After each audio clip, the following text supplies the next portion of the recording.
Hi, I'm Neil Druckmann, and I was the director and co-writer. Hi, my name is Hallie Gross, and I was the co-writer and narrative lead. I'm Ashley Johnson, and I play Ellie. Hi, I'm Troy Baker, and I played Joel. This whole scene came about because we were trying to figure out how do we recap the previous game just enough for people that haven't played it, or might have been so many years they don't even remember it. So we thought, oh, Joel could confess to Tommy. And this was, I don't know why I dug my heels in, and I was like, I do not agree with this. And I had such a problem with it because I felt like this was a secret that Joel was going to take to his grave, and he would just bear this sin. And it wasn't until we were on set, and I'm sitting across from Jeffrey, and I'm watching him just listen to Joel. And every take, we went deeper and got better, and more truth came out. It's really small, but you're right, it's really powerful and intimate of this exchange between these brothers, of just how far they've come since he's rejoined Jackson. Yeah. It's become one of my favorite scenes. The meticulousness of this task of fixing up a guitar. And I remember you saying specifically is like, you're really trying to get the grime out. And to me, how that mapped to what he's trying to do in this scene with this conversation is I'm just trying to get every last bit of dirt out. In the original game, we didn't cut to a close-up of Joel and seeing like what was his emotional state coming into that operating room. That look from Tommy. What do you do? I love this right here. I saved her. And we wanted some darkness around that statement of like, the implication is I did whatever I needed to do to get her out of there. And the justification, that comes from that. That is the central question, right? And I think that opening the game on that line is so important because Joel really does believe he saved her. And that's the question for Ellie throughout the game of, did he? I remember just so much work we did on this soundscape right here of just leaving you with that kind of uncomfortable feeling of it was a good thing, but there was definitely a lot of darkness around it. It's a great scene for Tommy as well. And now he has to carry the weight of this thing that his brother did. Right now he's not feeling great about it. That's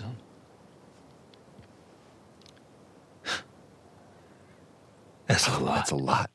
He's also a family guy, so on some level he gets it. What does Ellie know? And he gets obviously he knows what Joel has been through and why that decision was so important for him. I told her they just ran some tests. There's something to me that hits me every time when Ellie rolls over. Mm-hmm. I don't think I caught it as much. I don't think I was aware of it.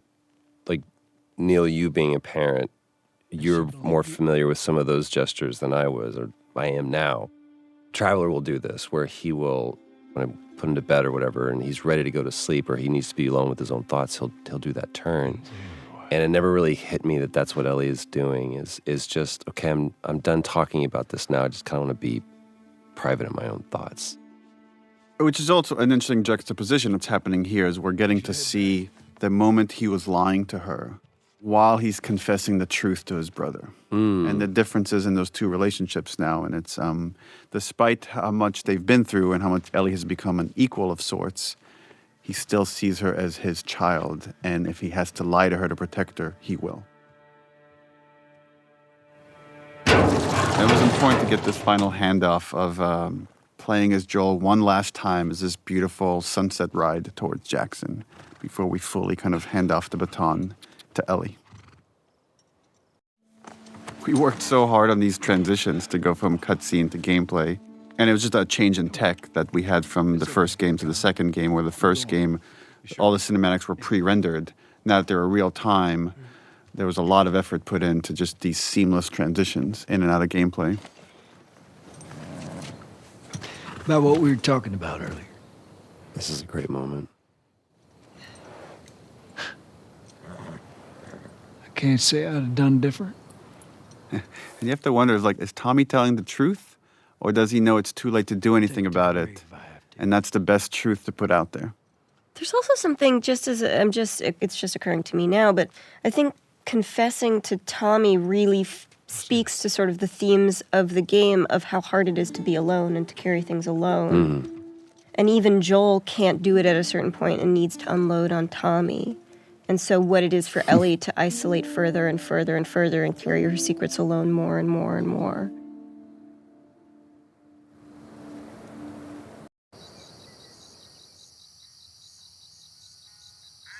There's her little house. I discovered some people don't realize that her house is the garage. Exterior garage of Joel's house. Look, she's drawing a deer. Oh, and you're hearing Sean James' song, which was the song we did for the teaser trailer. Ellie? Shout out to the environment team that had to build several different versions of this room, as Ellie has lived in it for longer and longer and got more and more of her items from the old world that she's obsessed with. Lava lamp.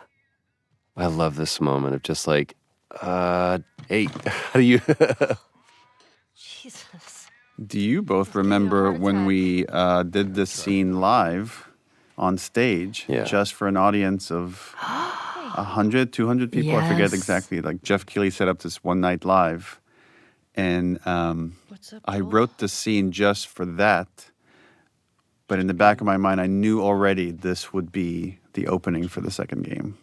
Oh, yeah. And that was... Talking about how impressed they are with Some of that was streamed except for this scene. That was just for the audience. We did not stream the scene. There was this, I remember we got it, and then, as often happens, there's a team of people that kind of come up to you, and after you go, cut, best that one, that's a take we can go with.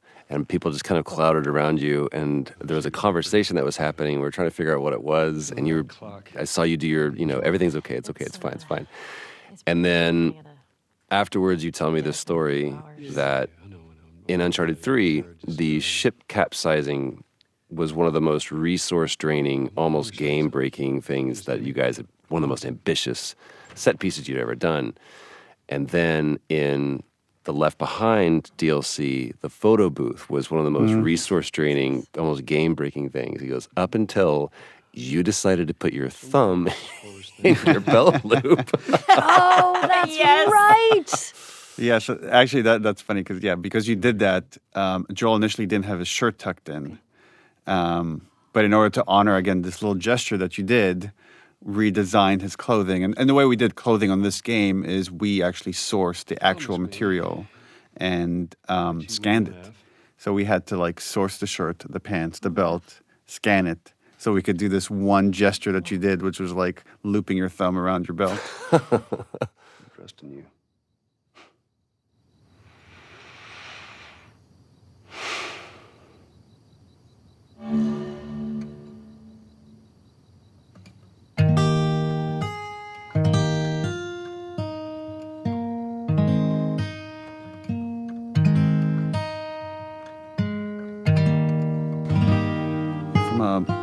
Writing standpoint, this was a tricky scene because we have to reestablish these characters and their relationship, but also show there's something hanging over them. That there's we had to honor the ending of the first game, that moment of of lie. That again, Ellie knows something is off, but she doesn't quite know how to deal with it or how to move past it. Right. So this scene has you see at the beginning she's trying to get rid of him. And then he wins her over by playing the song, and she softens by the end of it. And it's interesting, they talk about you promised you would teach me how to play the guitar, and they're talking about promises and oaths and the idea of keeping your promises. And we know this lie is hanging over them. I love this opportunity this song gives Ellie to watch him. Yeah. Without confrontation. And again, there's so much beautiful acting that you're doing here, Ashley. I know these compliments are making you uncomfortable, but it's look how much she's processing. Yeah. You could see it. You could feel it. And again, talking about when characters make eye contact versus not, it's only when he finishes that he finally allows himself to look up. Barely. Barely right there. It's a very intimate thing. Yeah. I don't think I've ever been more nervous than I was in that scene playing that song. Were you more or less nervous when you did it live? For some reason, playing music live to me feels a little bit more at home. But also, I don't know if I fully understood what that song meant to you, Neil. And knowing what it was going to mean now to other people once they played the game. And now there was context to it. Now there was story. First lesson? They care about each other so much. The lighting. Lighting is so gorgeous here. And this was the same pun we had when you both did it live. Do you remember the joke?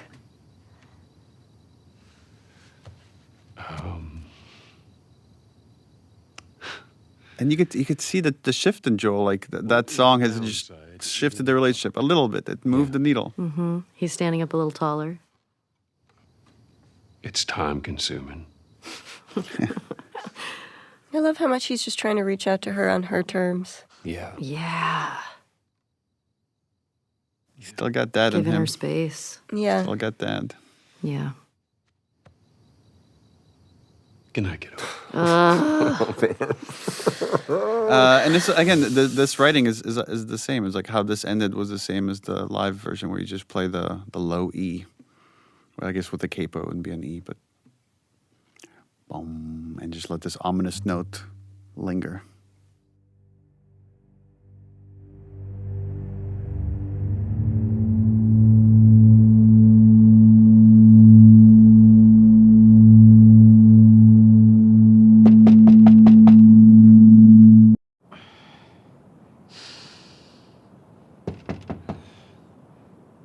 Interesting parallel. In Last of Us Part 1, Joel wakes up after the multi-year jump Was that to a knock at the door. was that an accident? No, that was by design. Sorry, I totally overslept. Just give me a minute and I'll Yeah, initially we had the whole dance and the kiss in the beginning. And then once we moved it to the end, we had to kind of, through exposition and dialogue, hint at what happened. It was just Dina being Dina. It's just Dina being Dina. I was talking about your fight with Seth. Wait, you kissed Dina? I love that scene kind of plays out like an awkward thing between them as if they had kissed last night, which is really funny. Yeah. You know, it has this like kind of morning after feel, but it's like not about them, which is really charming. I would never. Yeah, that's true. This is so Ashley awkwardness right here. I love it. Messing with you, man. VV awkward. Like don't point, don't bring attention to something that I did, please. It's kind of fucked up you did that. Jesse's the coolest guy. He Look at him. is. He's like, he kissed his girl, and he's like, I'm fine. Yeah. Excuse me. Oh, Seth. There you are. Come here. Oh, Seth.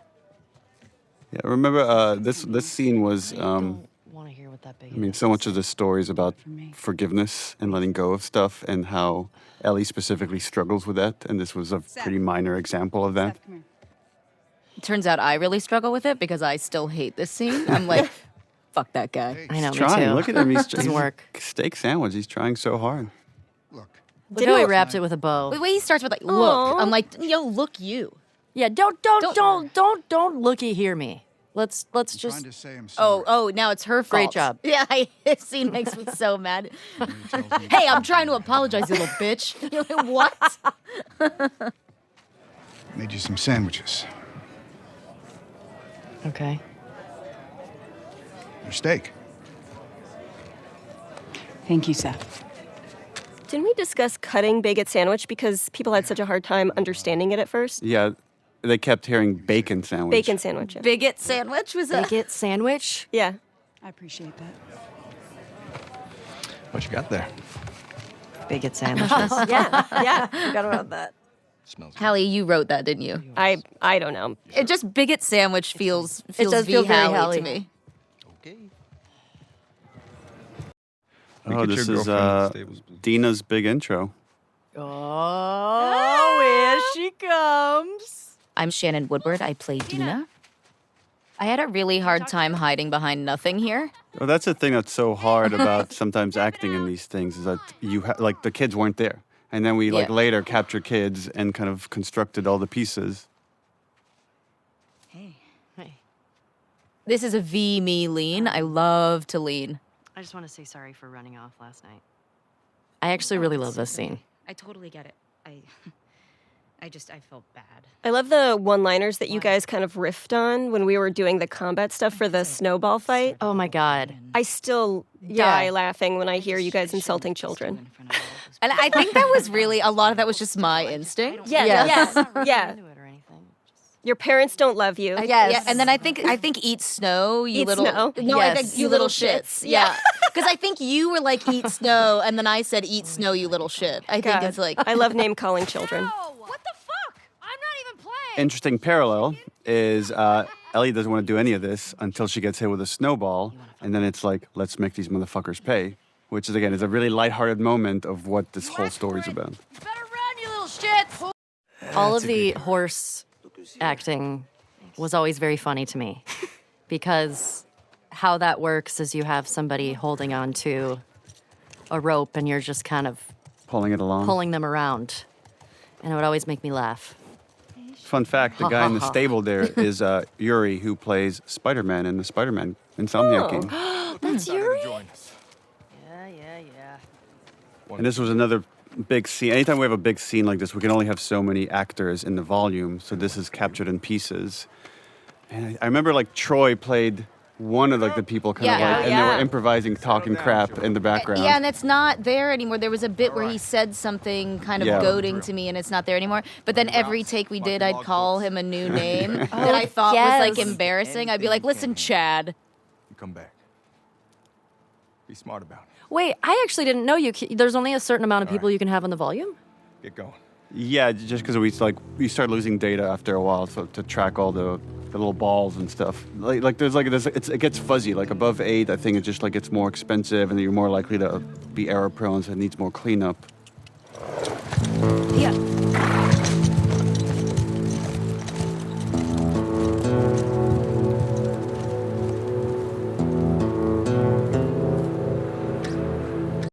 Hi, I'm Laura Bailey, and I played Abby in The Last of Us Part 2. Ominous. And here we have the introduction of this crew, the Salt Lake City crew. There's Neil. Self-insert. And here we have Laura Bailey waking up. This was a repeating motif from the first game of these characters that are haunted by some horrible trauma and can't sleep. The lighting is really nice here. It's really nice everywhere.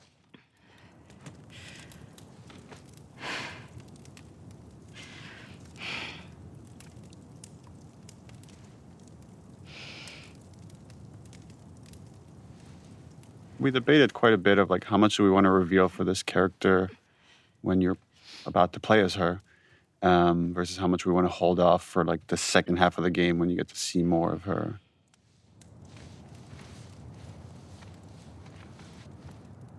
I remember we iterated a lot of how much snow he should have on him because he was just outside. This is one of the audition scenes, I think. What were you dreaming about? Oh, yeah. Oh, that's right. Was I talking? You're doing here. It's important to know that we did not want to cast you in this role. I've heard tell that you did not. Just because you're in so many things and you're so iconic. But you were the best. Grab your gear. And once we saw your audition, there was no turning back. What are you going to do, you know? Trust me. You painted us into a corner, Laura Bailey. You're welcome. This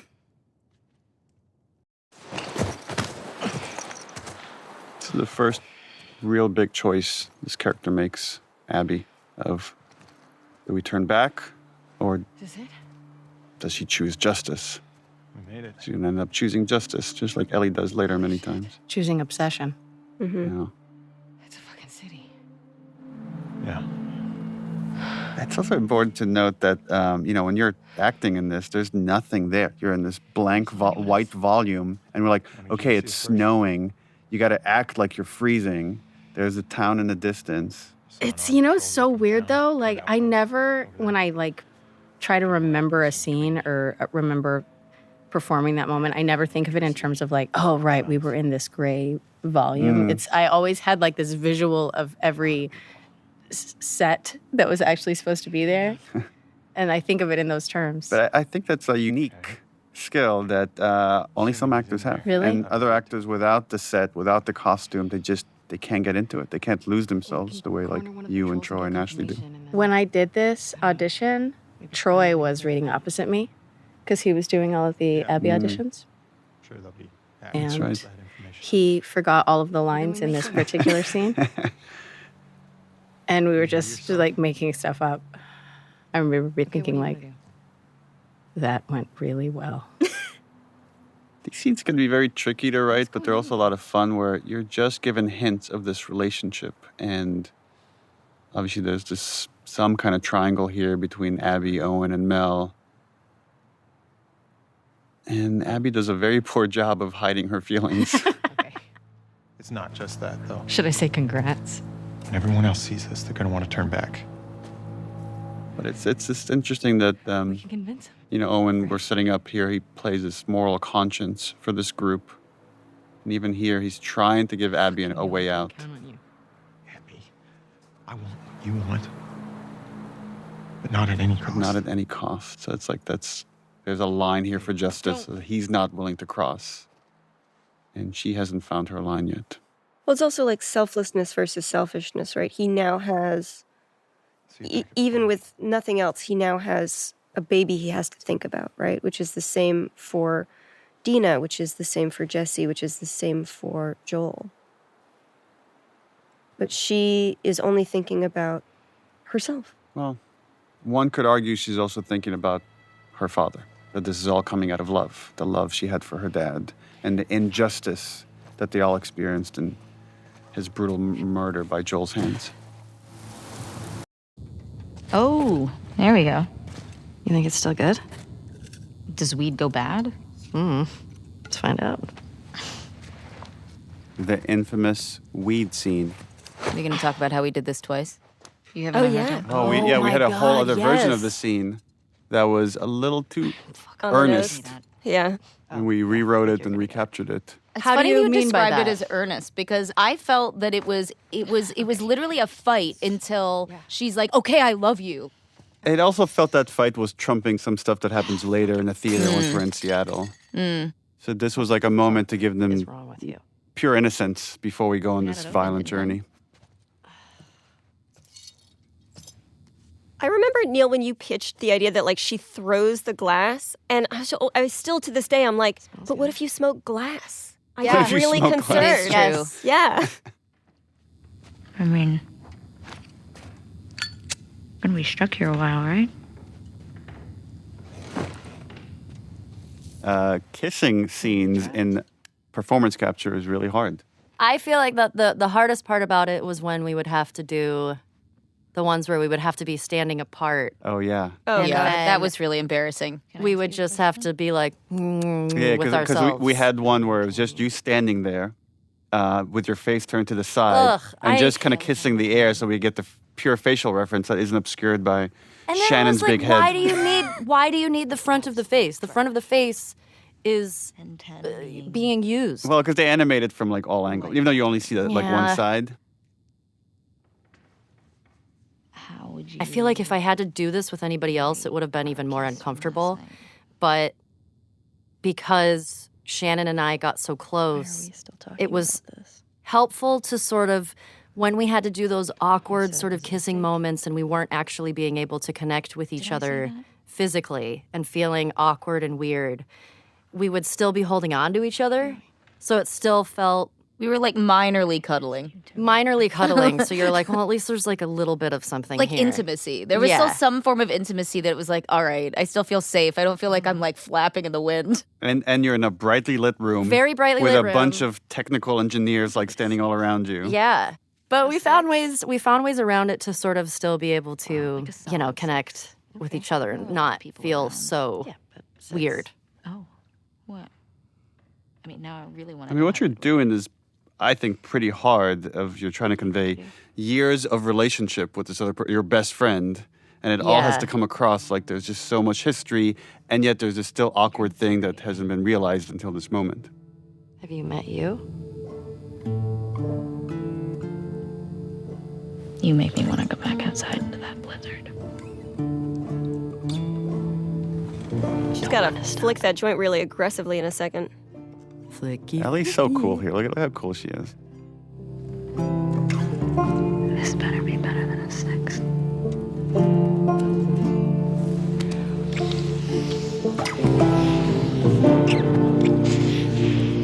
Yeah.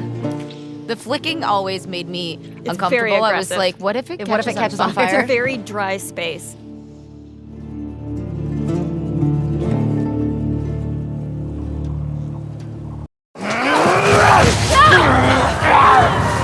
The one guy that saves her life is the one guy she wants to kill. And I think it speaks to the nuance of atonement, right? It's like she ultimately will save 2 other kids in trouble. But is that enough? Does that make up for anything? So we wanted to create a scenario for them where, again, and Tommy trying to do the right thing and create some trust between him and Abby, he inadvertently reveals who they are. And you could see right there, like Abby has this reaction that only makes sense for players in hindsight, knowing who she is. But now her goals become different, not only to escape the Horde, but to get these 2 back to her people. This is where we see Joel doing something that, for us who have spent so much time with him before, is preternatural to him. It's to trust someone is really, really hard, but he's choosing to do it. And the problem with choosing to trust people is you always, every time, open yourself to getting hurt. That's just such a Laura look. Yeah. Ah, I love it. It's like, boy, this is a bit of a pickle.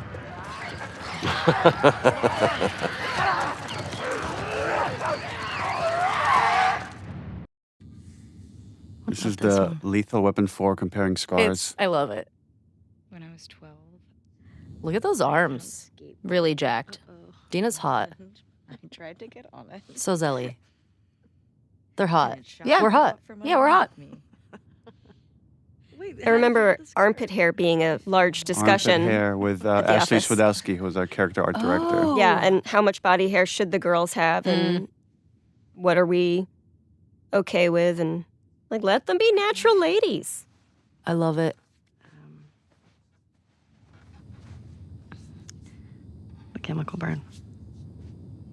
I did it myself.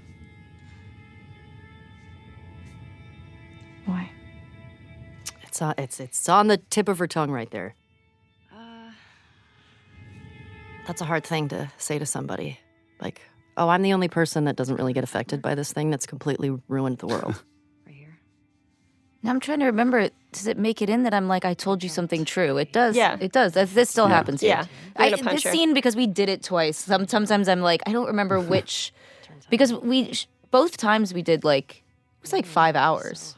Yeah, they were big days. Ring of fucked up teeth marks and cysts and Ow! Fuck you. What? Hey! I told you a real fucking story. I did tell you a real fucking story. Oh, you want a bite mark? Oh, God. Oh, here comes this scene. Steven. I remember Shannon, how angry you were at Steven. I wasn't angry at Steven. I couldn't tell why I was mad, and then this was the only real thing I actually fought for was this. Was to make him turn around. I was with you, and I was like, he needs to turn around, and you were like, why? And I was like, it took me a while to explain it to you, and then when he did it, then you were like, I get it. Because I was like, no, because I have to protect her. Pretty sure that was in the script. but No, yeah, it you might wasn't. be right. It was the only argument we had.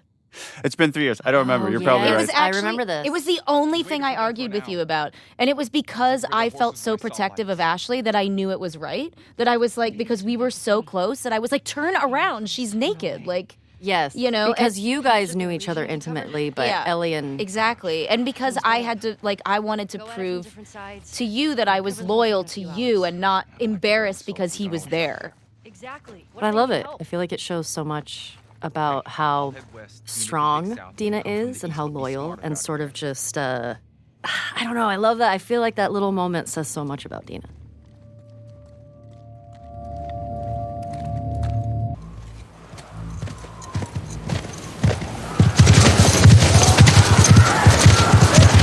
We really wanted to show or build trust between Joel and Tommy and this group to show that without their help, they might have died, meaning Tommy and Joel would have died without this group.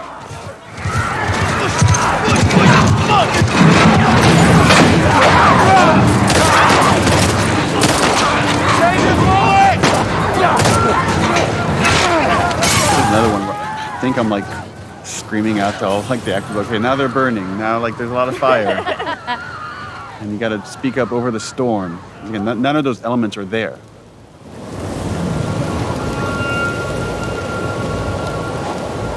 Let's get inside!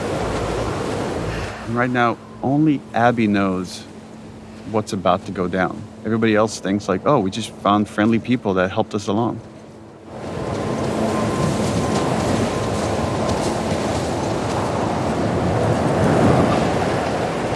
We captured this all as one go, from here all the way to the golf club hit. And initially we had versions of it where it was edited to be multiple cuts. And then it felt like it could just be way more tense if the whole thing was one shot. Required a lot of stitching of different performances and different elements, and some tweaking of stuff in animation, but You have no idea. yeah, I find that this scene has so much tension, the way it now moves. We rehearsed it so many times before we shot it to make all the moving parts work. From a directing side, that this can be hard as well because you're trying to pay attention to so many actors and making sure it's all feeling honest and authentic. Y'all should come back with us, restock before you head out. Appreciate it. Again, there's no ambush here. They're all being authentic This is my brother. until this moment. And now everything has changed. We knew this was going to be the most controversial scene in the whole game, and the intention is that it is brutal and it is hard to watch, which obviously as a player is really difficult to go through, but it puts you in alignment with Ellie. You're watching this devastation to this man that you've come to love as a character, and now you're watching him be brutally murdered. And it should be upsetting, it should hurt. A lot of people are still really upset about it, but what a faster way, I can't think of a faster way to help you understand why Ellie is going to go as far as she's going to go, because we're there seeing how this thing was stolen from her.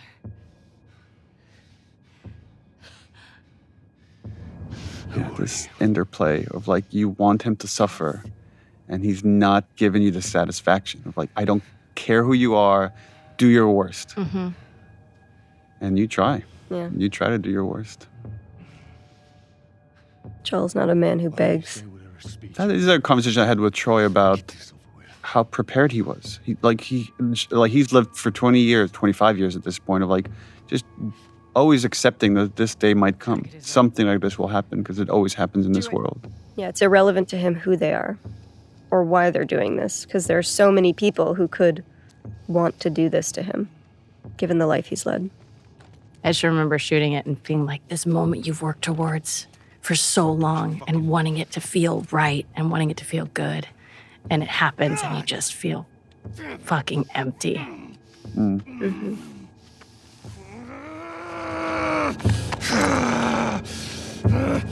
I think we've talked about it, Neil. Like, you had talked to me about this role and you told me about this character, Abby, and you told me what you were planning for her. And she had like a different story, I think, at the time, how they met and everything. But I was excited and terrified because, like, as a player, that's traumatizing.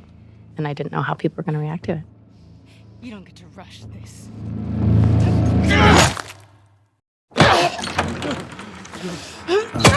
Yeah, we had versions of this sequence where Ellie came in after the fact, and it just felt we needed her to see it to really set up this journey.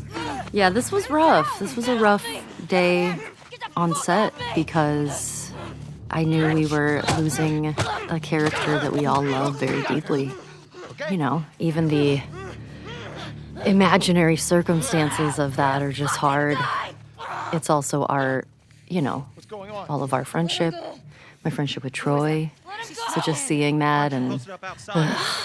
What I remember more than anything is, you know, we're going through the mechanics of it, and we're stupid suits on a soundstage, and there's all of these machinations and things that are keeping it goofy.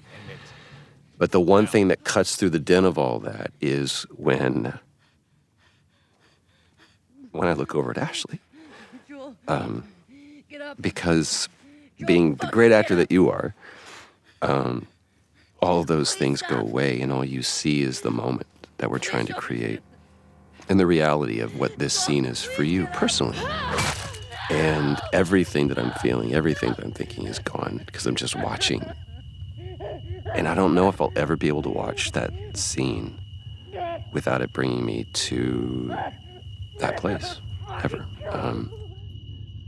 But the thing that has been proven to me is because of the way that I feel, because it's so hard, it is absolutely the most honest, perfect version of this story. There's no other version of this story. There just isn't. And for this version of the scene, it was important that we were in Ellie's head, that you don't get to hear this conversation that's happening around her, but this was just about the ringing of the ears of pure hatred and anger that she's experiencing right now.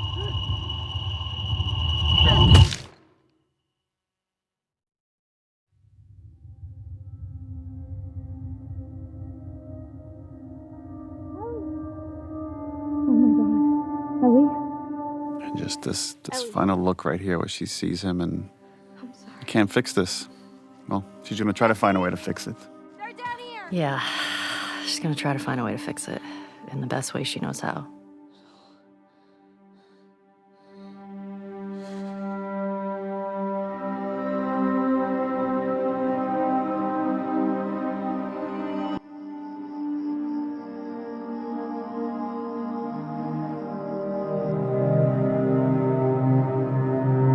I love this scene with you and Jeffrey. Brings you Tupperware with food. Oh yes, this was one of my favorite scenes to shoot. I love working with Jeffrey. You're so brilliant how it goes from this really sad, mournful place to just slowly rage over time as you're not getting what you want. Also, this emptiness you have just from that look out the window there to like this, that like bereft. It's just really right on point. It's just so good. Hey. Hey. Jeffrey here is quite brilliant. Is like Yeah. he wants to go after the people that hurt Joel. So there's like the emotional part of his mind and the rational part, and they're kind of in conflict here. And like he's trying to do what's best for Ellie, which is to say it's not worth it. I also really love how the blocking of this scene worked out, because I love that neither of them can look at each other. They're not facing each other. Maria wants to make sure you're eating. Oh, and Jeffrey's voice. It's so She can't stop us. scrumptious.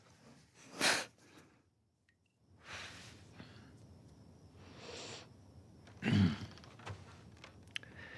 have the guys that we would need to do this smart, we'd be leaving Jackson vulnerable. I love it. It's like the one time you look at him is to make him feel shame. Like, are you really saying this to me? The only time that there's confidence there with her is when there's anger present. What if we get hit by hunters again? Is this you talking or is this her? It's a valid point. If it were you or me, Joel would be halfway to Seattle already. Which is true. Well, we had actually lines here where he counters that. And he says, Joel never went after the people that killed his daughter. Like, because we really wanted to flesh out the point that, like, Joel is more pragmatic with his violence, where Ellie comes from a much more emotional place with it. Why didn't you guys keep that in? It just felt like we're just Too on the nose? too much exposition about the previous game. And we wanted more to stay in this moment. Like, there's other ways to talk about what Joel did in other spots, and really wanted to focus about And if you want to come with me, great. the logistics of going after the people. going after Abby. You have no idea what you're walking into. You don't know how large that group is. Don't care. I don't care. You can't talk me out of this.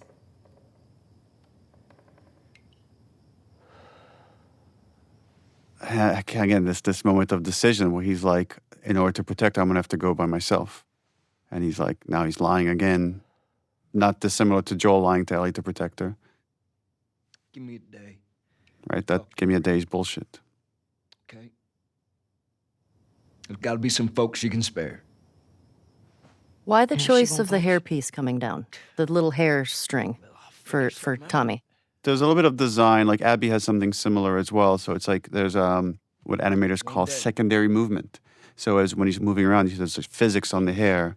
And just one more way to just bring the CG character to life. Yeah. It's also such a flex because it really So doesn't hard. look good in other games. Like it's just like it looks amazing and it's like it feels it's just like such a subtle flex. Like look what we can do. Yeah. I love this hug that then it's just too painful for the two of them. They can't stay in that moment. That's too uncomfortable to be vulnerable. Got too much shit to do.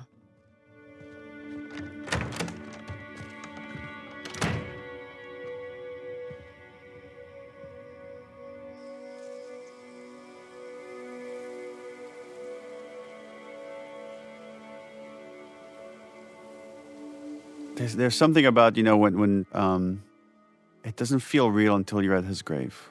Like there's a part of you, maybe because you play you play video games, you watch a lot of popular movies, you keep thinking he's going to come back somehow. And then it's like, no, there's his name on that gravestone. And then the famous Gustavo All Gone, another version of that theme. It was hard. It was hard. Joel is a character that I love. And I wasn't ready to let him go. So seeing that, even experiencing that of seeing, we're doing a scene where we're at the gravestone is very final.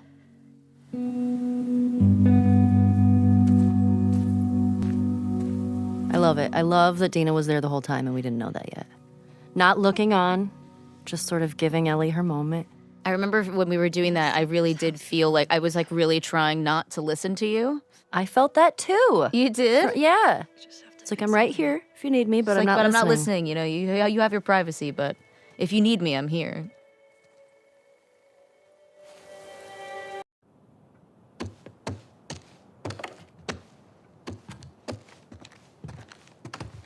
This is Ashley Scott as Maria realizing what Tommy has done.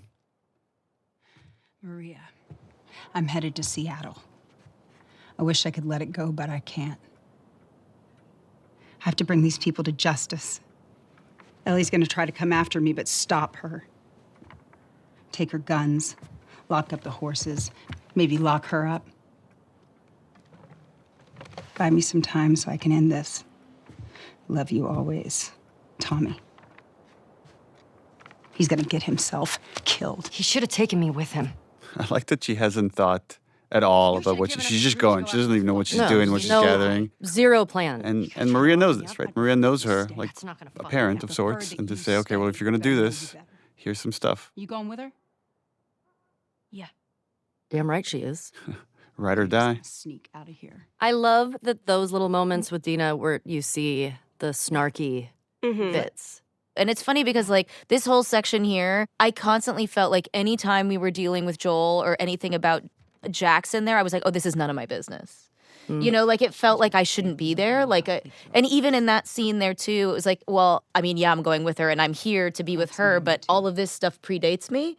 So all I could do were kind of these little things that were almost like for your benefit to, like, kind of support you or be like, I saw that. That was a lot. Are you You're okay? like, oh, you boy, know? she's a lot. Yeah. Do me a favor. It's that weird feeling of letting someone that's grieving have their space, but offering yourself to help them in any way you can. Of course. All right. Get going. You're losing light. I really remember the end of this scene and this look that I give you. Like, well, that was a lot. I think, yeah, here it is right here. Yeah, there it is. I was like, oof, this is like a lot. Today is Also, a lot. that could have gone way worse. And here it's still there. I'm like, all right. This shot right go. here with the light coming through Ellie's ear is just so gorgeous.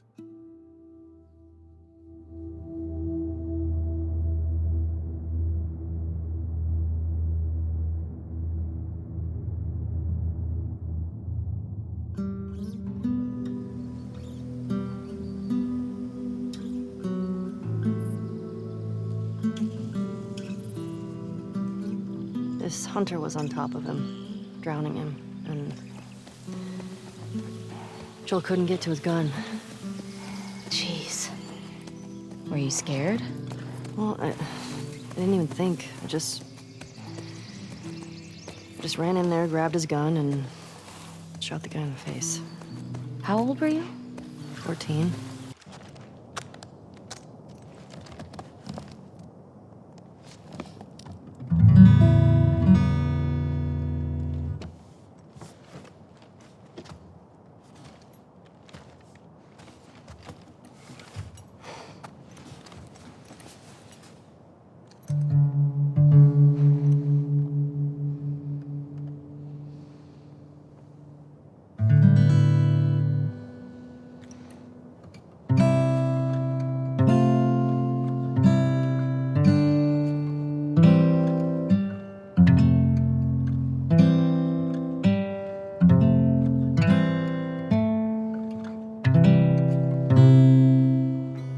Hey, Hallie, do you want to talk about how we managed to get the rights sure. to this beautiful song? Sure. We were looking for a song, and my bestie is a spectacular woman named Lauren Savoy, whose husband is Paul Wakhtar Savoy, who is a member of the band Aha.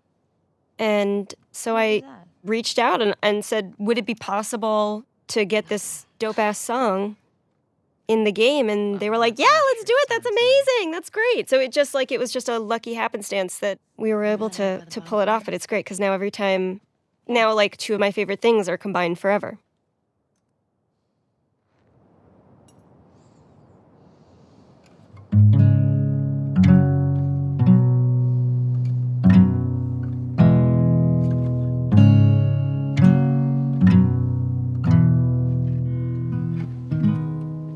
It's also cool how these things are such collaborations where that's obviously Ashley singing, but that's Ashley's friend Chris playing guitar, and we mocapped his hands and then transposed that onto Ellie's body. I loved this game mechanic. So fun. This is my favorite missable moment in the whole game. The fact that this is optional, Well, I think, remember is... how much we talked about the fact, because like so many people love this, and we're like, and then there were people on the team that argue that you should not be able to miss this, but it makes it more special knowing that you might have missed it. You gotta earn me staring at you for several minutes.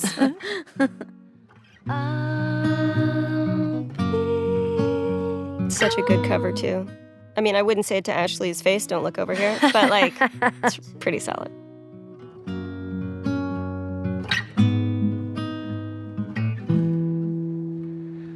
Needless to say, I'm odds and ends. When I see Dina's looks over here, my interpretation is that she's remembered all the times that she was falling in love for Ellie in the past when she was with Jesse. Because right, they're talking about this has happened before, and she played this song. And the other character moment that's interesting here is like the song she originally play here when she picks up the guitar is Future Days, is what Joel teaches her. And as soon as Dina walks through the door, she stops playing that song because she doesn't want to talk about that. This is actually, I think, canonically the first time you will have seen Ellie successfully play guitar since the opening scene where Joel says he's going to teach her. Yeah. So this is the first moment that we realize like that he really did teach her. So it also represents not just like her relationship with Dina, but... Oh, you're right. It's every time she's picking up a guitar, there's a connection to Joel. Every single time. And we were like, when we were making this, we kept talking about what are different ways we could remind you of Joel, because he's not there. Make him a ghost. But he's present. There were versions where we talked about having Ghost like Joel. We Ghost had Joel Joel like early go on. talk to Ellie, and it just felt a little too campy for this story. I wanted to. Me too. All right. We should keep moving. Yeah.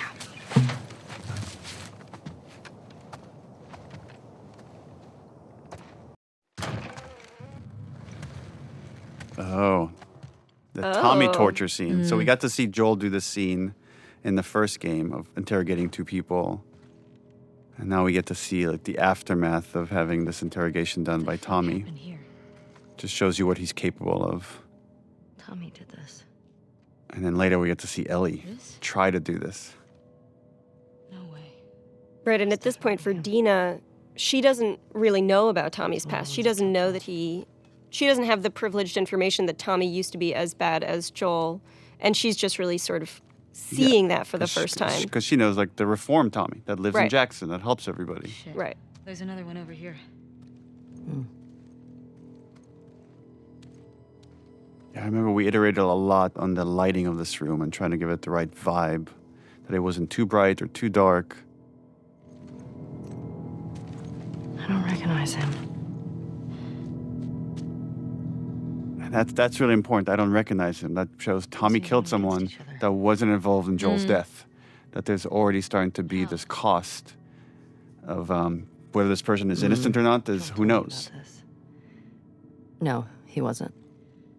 You ask this guy a question? You don't make him say it, you make him write it down. And then you ask this guy. This is the worst board game ever. Telling the truth. One of the things that really like rocks me about some of these scenes is also just how comfortable they are around death all the time. Yeah. It implies her understanding this kind of anger and grief as well, that like Ellie really is not okay and she's losing because other people are going through this all the time. And so like it's those little things like that that really like moved me when I was actually playing the game. I was like, God, this is fucked up. Like And right around this area is where we have Dina mention her sister and how she was never able to avenge whatever happened to her sister. So she has this unfulfilled thing, and she knows how traumatic that can be, and she doesn't want that for Ellie.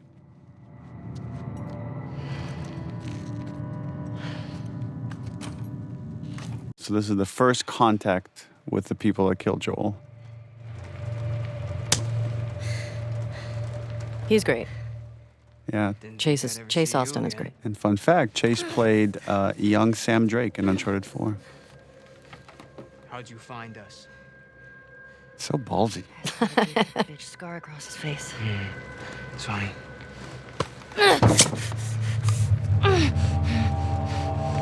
How many came with you? Just you two? I think that's what Ellie really believes, that no matter what, they're going to get what's due. Like there's like some cosmic karma thing going on. I feel like she has to. Or she's just bullshitting him to make it believe that there's more people coming. Killed out in Jackson? Yeah. This girl was there. So that guy is being played by Ruben Langdon, who played James in part 1. His face, though, is the scan of Mike Hatfield, our lead foreground artist. Kill all trespassers. Oh, hold up. That doesn't make any sense. Direct order, man. No, let's talk to her. Let's figure out what she knows. I don't give a fuck what she knows. You saw what she did to the others? You have no idea. Deep in the background, Dina. I don't care how many people she's with. We will find them. We will kill them. Can you just think for yourself for a quick Jordan, get second the right fuck now? out of my way.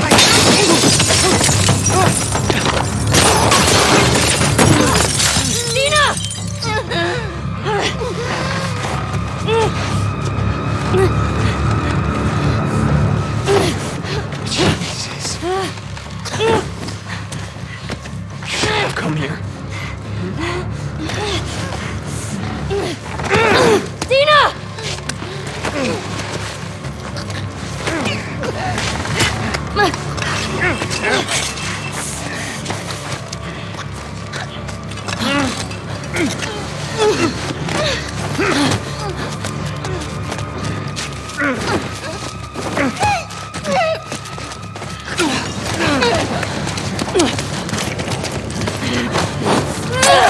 this is the first time Dina realizes that she's like really not okay. She's like, what the fuck? Yeah. Yeah, which I love because It's the hints of the obsession. Of Yeah. like she's losing herself to this chase instead of what's actually happening right now. And really, really to their detriment. And it was important when we were writing this scene to have the death be relatively quick.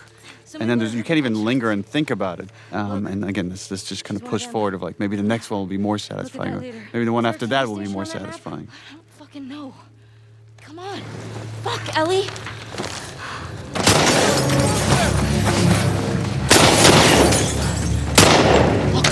Go around.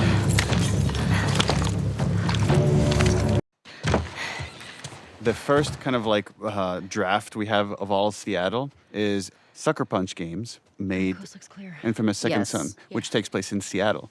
So they gave us a 3D model of all of Seattle as a Wow. starting point. And then we just spend a lot of time just like mapping out the entire story and where like Ellie and Abby go. So we have this very intricate map of all the location. And based off of that, we said, okay, now we need a map that they could point to in the cinematic to get us to the TV station as the next location. I remember one of my first meetings, or one of my early meetings at Naughty Dog was with M, and who's a lead designer at Naughty Dog, and she had spent a lot of time figuring out how Seattle would be flooded in the future. So a lot of the actual flooding you see is semi-accurate to how it would happen if there was that much water happening. M was the one that pitched Seattle initially. Oh, really? Because she felt that it had the most kind of unique locations that we could move through and had a lot of verticality within the city. Let's go get Leah.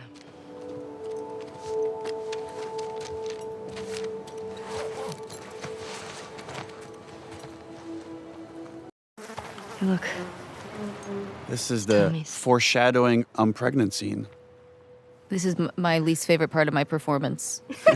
I'm not kidding. Nauseous performance. It really, every time I see it, I'm just like, it's not good. Is that your Achilles heel? Oh, there's a lot. Hiding behind walls and, no. You could hear No. the puke splashing on the ground. I did hear that. They helped me there. And that, again, it's another one of those things where like the audio department let me listen to like several versions of puke hitting the ground and picking one. Ew. I always feel like whenever I have to act like I'm throwing up, I always start dry heaving. Because once you get that, then you're like... Like a cat with a furball. Yeah. Here's my big moment. This is your big performance. Here she is. Do you say that because that body's much taller than Hallie? Everything is. Those people listening, Hallie's a tiny, tiny, tiny little person. Really portable. Yeah, these that's the scenes best these part. scenes are really hard to write, because again, we're trying to make it a character moment, but give you enough information to go forward in the clue chain towards finding who you need. And giving you, new information so it doesn't feel repetitive, right? We're opening up the world progressively with each sort of expository beat as well. There's this really nice beat at the end here where like Dina calms Ellie down and takes the pictures from her. It's all of them. It's really nuanced here what you're doing, Ashley, but there's just this like anger that's starting to bubble up as you look at this stuff and like, look at their fucking smiles. There it is. Just looking so happy.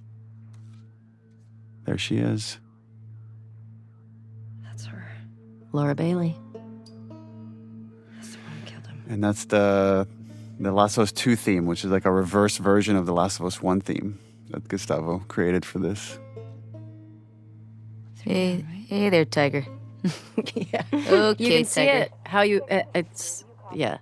Support Unit India en route to the TV station. Repeat, support Shit. Unit India en route. Yeah, we should get going. Is that you, Hallie? That voice? I was just wondering that myself. I'm Because like, it is that you kinda later. I think that sounds- might have been sounds you. like- yeah. Oh, Here. this is Yeah, this the is the mask scene. break. I remember just fighting. I was like, I just have to make sure her hands never touch the mask.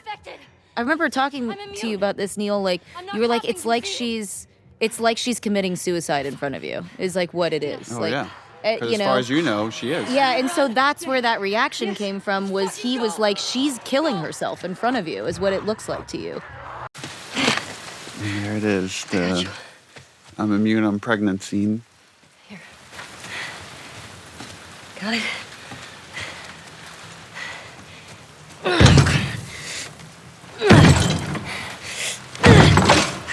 Yeah, it's just this is where the obsession. I think this is the first time it's really getting in between them. That there's now personal conflict starting to form. Yeah, there's a real standoff towards the end of this scene, too.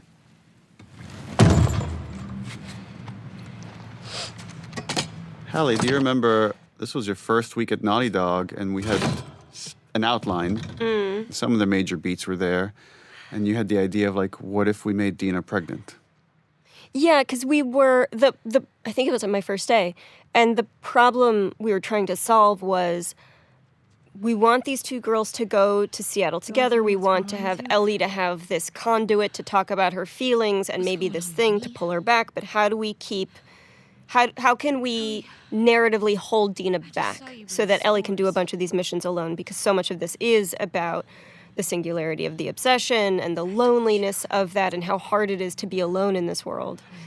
And I just threw it out there.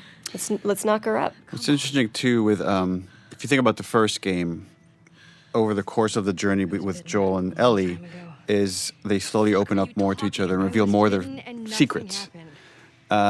And these characters are kind of doing the same thing. They're both holding back on secrets. So even though it's a very angry scene, they're revealing everything to each other. You were telling the truth. Maria and Tommy Yeah, bitch. and Joel are the only ones who know. I'll just speak the subtext for all these scenes. Please do. Knew. I found this scene really hard because it was one of the. I mean, we literally. You have two very like big reveals or reactions that could have been like really soapy if I did it wrong. You know, it's like the I'm pregnant and also like the chemical burn. You know, like that. That's really tough. It's and like because I remember we talked a lot about that, which is. You just thought your friend was going to die in front of you. You thought you might have to shoot them in front of you. Yeah, it really opens with her So you being have like, this I'm gonna be moment of alone, like yeah. sadness, relief, and also, by the way, I'm pregnant. A lot of the times when Ellie's in severe conflict, she like one of the things that I find very relatable is like suddenly she loses eye contact. Like it just goes inward. Everything just goes into this inward rage that is so nuanced, and I don't know how you could really pull this off in a game a decade ago maybe, because there's so much beautiful facial that you do that they're able to capture. Yeah, I feel like I talk about this all the time. Like this game, I don't think would have had the impact or any of that without. I mean, there's so many people that make up the performance that you end up seeing and playing, and I feel like you can give it your all, but if you don't have the right people that are sitting there for, I don't know how, I mean, years and years. It's sculptors. Yeah. It's animators. It's lighting artists. Even if you don't get the right lighting, the performance doesn't come through. Right. And all that stuff just takes a lot of effort and iteration, like so much iteration to get it right, and to try to, that moment we felt on the stage, to draw it out in a CG character is a lot of work. So much work to really nail the anxious avoidant attachment style. It's gorgeous. It's like we all understand, you know? The way she handled it, it's like almost like a religious artifact or something. That there's like it's like a medium. It's like a connection to Joel. Yeah. Well, it is, right? Because we tie it to every flashback. Yeah. Yeah, I love that the attachment to Joel is through music.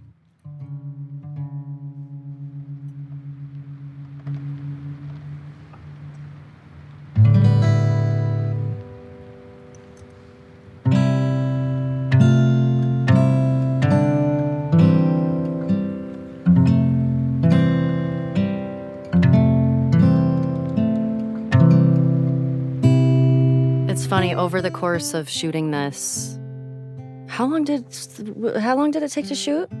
Just like 3 years. Yeah, like 3 years. Well, actually, we shot the trailer where you play guitar before we even made Uncharted 4. Because we had started working on this game, and then the game went on pause for 2 years before we picked it back up.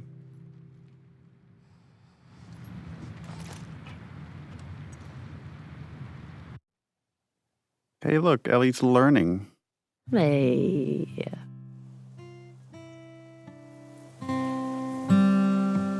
One of the things I really appreciate about your performance, Ashley, is how you're able to so seamlessly jump between these different ages and different levels of innocence that this character has. Thanks. Just need to build up your calluses. I also now watch this. I'm like, that guitar is so expensive. Why are you just leaving it? Just leaving it out there? Yeah. Oh, shit.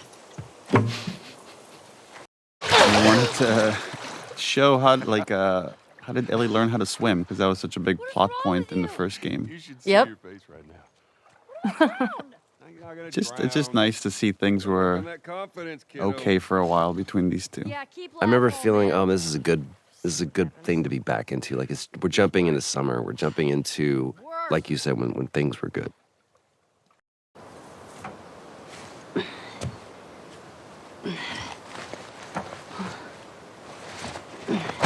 This is a culmination of so many things, right? So for this moment of just Ellie's love of space, of Joel wanting to make this moment just beautiful for her Walkman.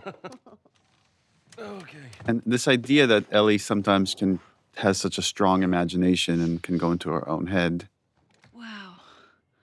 Actually started with the comic book, the American Dreams comic book. So when she looked at the Raj's arcade, she was able to picture it with children running around. It's like the idea that she's so in love with the old world that she does whatever she can to kind of live in it.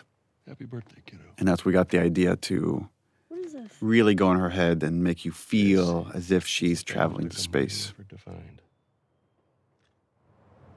Take it. There is such a unique nervousness, anticipation, and joy that comes with a parent trying to give their kid the perfect gift. Right. And if they like it, it's the best feeling in the world. And if they don't, it's terrible. It'll be worth it. Close your eyes. And for people familiar with the first game, the DLC of Left Behind, there's a big parallel here for when Riley tells Ellie, close your eyes. And she makes her picture this arcade game. And it's like as if these two people just know Ellie so well of what would make the perfect gift for her. 15 seconds. Guidance is internal. 12, 11, 10, 9. Ignition sequence start. 5, 4. And again, our lighting team did such an awesome, because there's so much that needs to be conveyed here with just lighting. And so they're animating these lights and then changing the reflection on the glass. It's a lot of tech here, a lot of careful crafting to get this moment. I also love that we're just with Ellie in this moment, It's like you just need Gustavo to do this little riff. That's it. And it takes it over the top. Oh, the scene is so beautiful but so sad to me. Just because I know what's coming. And just seeing Joel trying so hard to reconnect and regrow this relationship with Ellie again. You can see his guilt. You can feel at least shame. It's like, but yeah, I watch it and I think it's such a beautiful scene, but there's that level underneath it that's heartbreaking to me.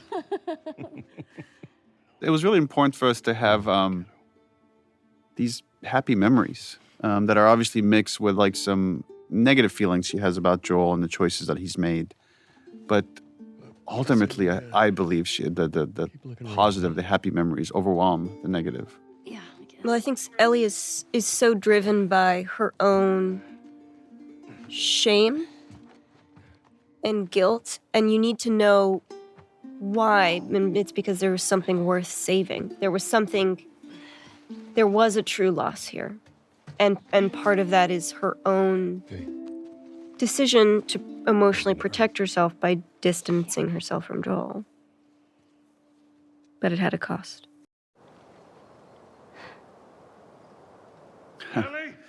And no matter how happy a sequence we have, it's just this lie and this choice that Joel made is hanging over these characters. As a reminder for Ellie is like, you can't fully let this thing go.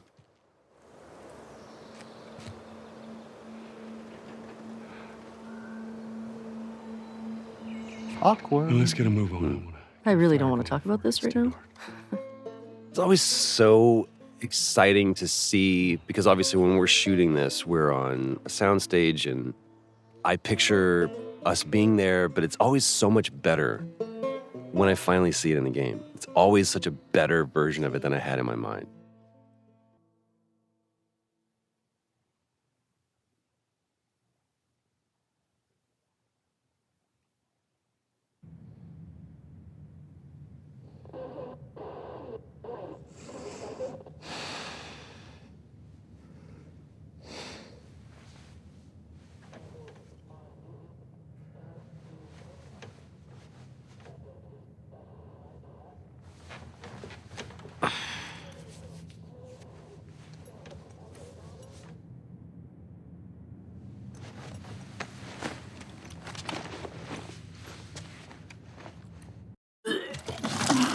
More puking. This is, you could really hear the puke Yeah, splashing. this one I feel more comfortable with. Hey. How hot do I look right now?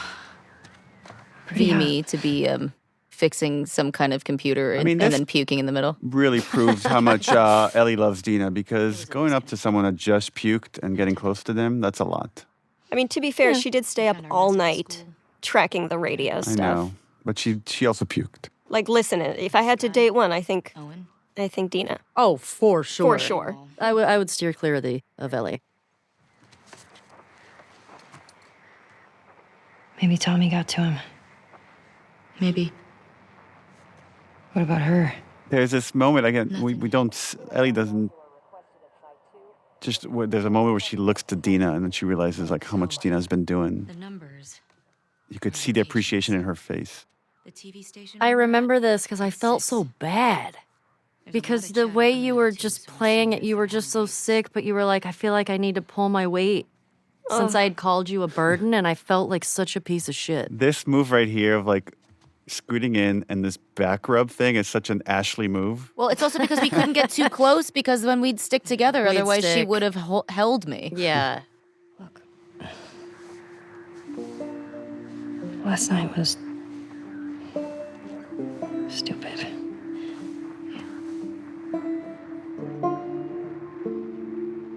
Casualties reported in 14. All available units report. Over. This is Site 13. Unit Lima nearby. How many scars you got? Over. Negative on scars. Lone male trespasser. Armed. Lone male Over. trespasser. And then this was, again, we wanted to leave Dina behind because we wanted this Ellie by herself, just these really lonely pursuits. And I felt like it was really hard to justify how we're going to pull it off. But I felt like this scene does a good job of, it shows Dina tries. No matter, like, even if she feels like shit, she wants to be there to help Ellie. Okay.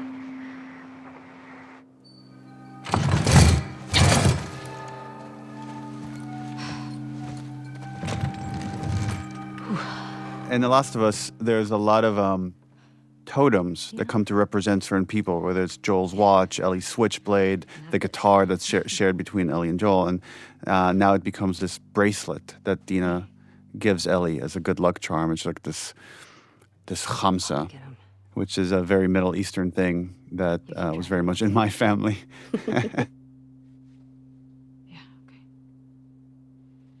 Yeah, I love that. I love that she gives it to her for. Wait. It will keep her safe. It's a khamsa and an evil eye within it. It's for good luck. I don't believe in luck. Did we ever establish how Dina got that? Whether that was from her sister? I think it was from her sister, but Yeah, that's what's in my mind, but I don't know if we ever explicitly say that. There's a lot of like foreshadowing here too, of like the Yeah. splitting up, and then later the splitting up at the farm.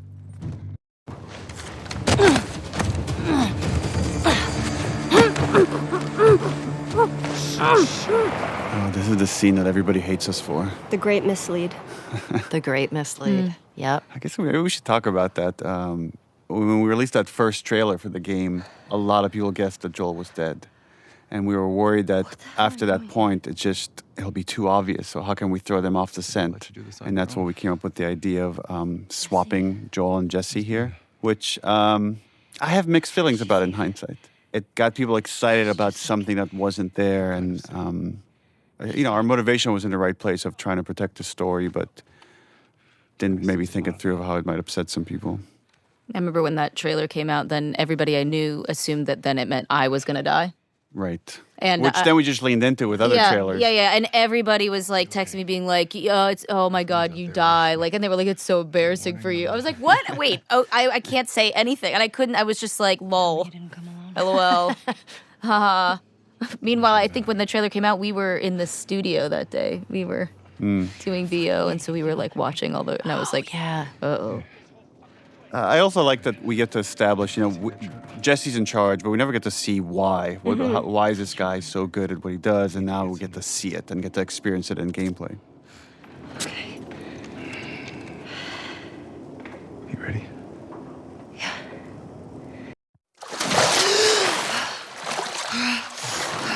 Yeah, and then The Last of Us, unlike Uncharted, we don't rely as much on set pieces, especially big stuff like this, but this was such a climactic level that we called Rescue Jesse, that we wanted this climactic driving sequence where they crash in the water. And then there was a lot of debate of, like, design-wise, do we want to walk all the way back to the theater? So decided against it. So this was just to set the tone that Ellie and Jesse got away. They are not being actively chased. And this is just a little trick that we do, is pull the camera away from them, and then that will allow us to cut to where we need to place them.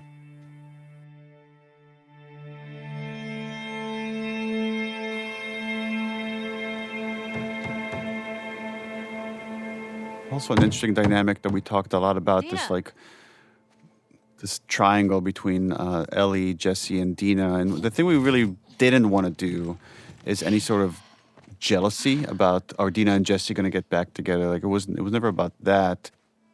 Oh my God. But it was just more Ellie feels isolated. You okay? And in some ways, I'm curious to hear what you think, Ashley, but I think she kind of wants to be. She doesn't want to be part of this reunion, and she wants she just wants to dwell on what's next. Yeah, I mean, that's how I feel like I was trying to play it, because I can relate to that. When you're like going through something and you're like, I don't want to go through this with anybody else because it's going to be dark. So I'm just going to do it myself. I heard you're sick. That sequence takes us to one of the flashbacks. There's a whole history with Joel and how Ellie feels about Joel and what Joel did in the hospital. And she doesn't let Dina into any of that. This is just their own personal thing that she's carrying, and she's still wrestling with that after his death. Ellie is very not great at talking about her feelings, which I think is why she's on this mission, because she's not using her words.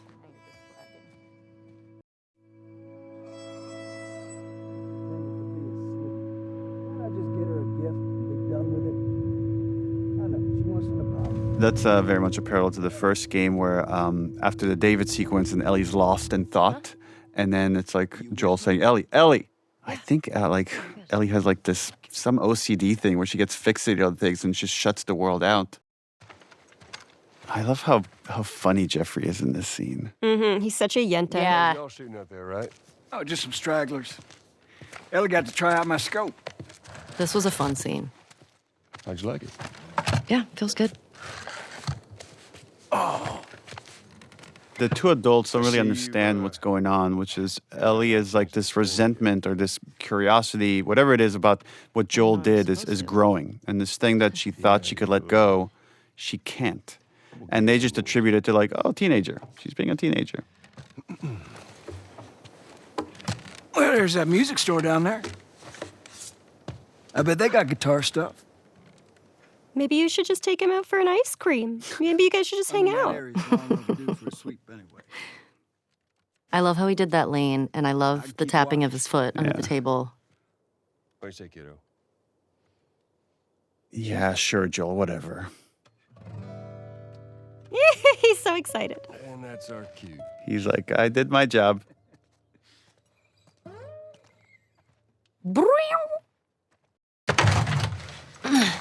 Yeah, the engineering of this scene, it was important to show that the constant cost of having not made a cure.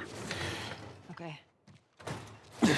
And here we have these two runaways from Jackson that have succumbed to the infection. And one more reminder for Ellie that things could have been different. Thanks. Yeah. But she wouldn't be here. We're also ignoring one of my favorite exchanges in the whole game, which is realizing that Joel does not know that Ellie is gay at this point, which comes right before this. Oh my God, that's right. Where he just assumes there's something going on between her and Jesse, and she's Right. like, she's like, sure, for sure, totally. Yeah. It's like he sees her, but there's like a little bit of he can't quite fully see the full her. Jackson is a wonderful place, but we got tired of hearing the stories of people suffering everywhere else. We These wanted are to some of save the hardest lives. scenes to do, where there's just a lot of exposition and making it seem natural, like as if she's reading this note for the first time and reacting to it. And again, you two did just such a fantastic job of I always feel like I'm just watching these characters. Love Adam and Sydney.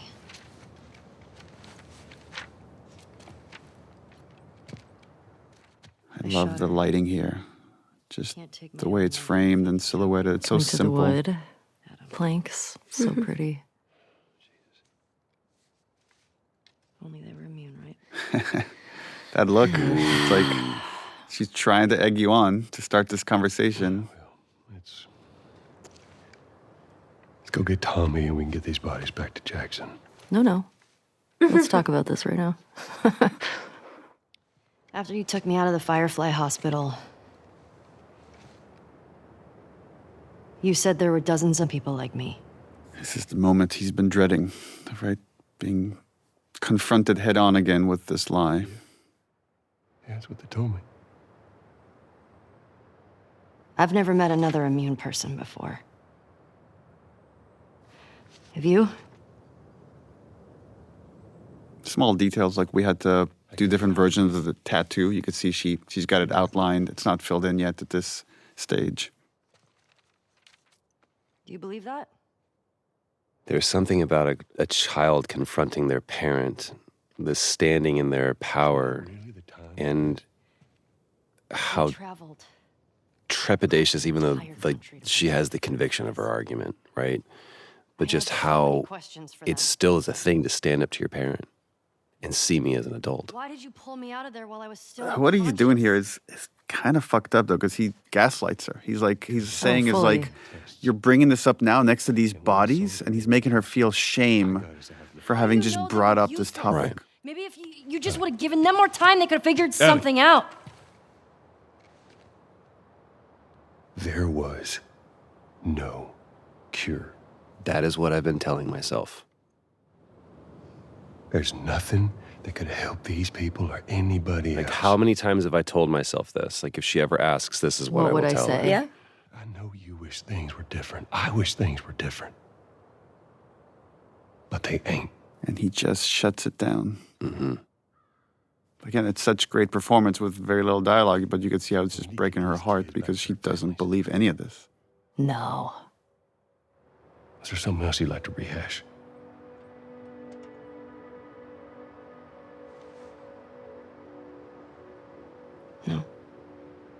No, because you'll just lie about it. Yeah, that to me is the greatest sin. And the way you're delivering that no, it's like there's a challenge to him. Like, okay, if that's what you want to say, then we'll go with that. Yeah, because it's just like, no, I don't want to rehash anything else because you're just not going to tell the fucking truth again. I gave you a chance. Yeah. Yeah. Ending images. Hmm.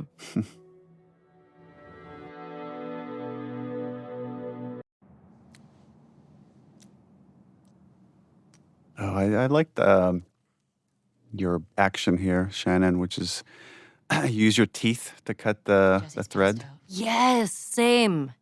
Did I do that? You did. Yeah. That adds up.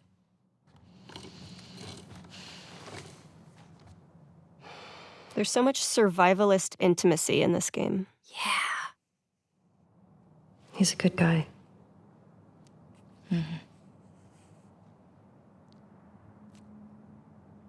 Why didn't you tell him?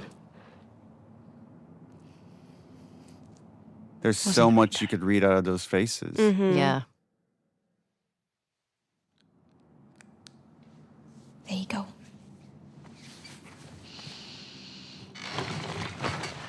What about this? Anything worthwhile?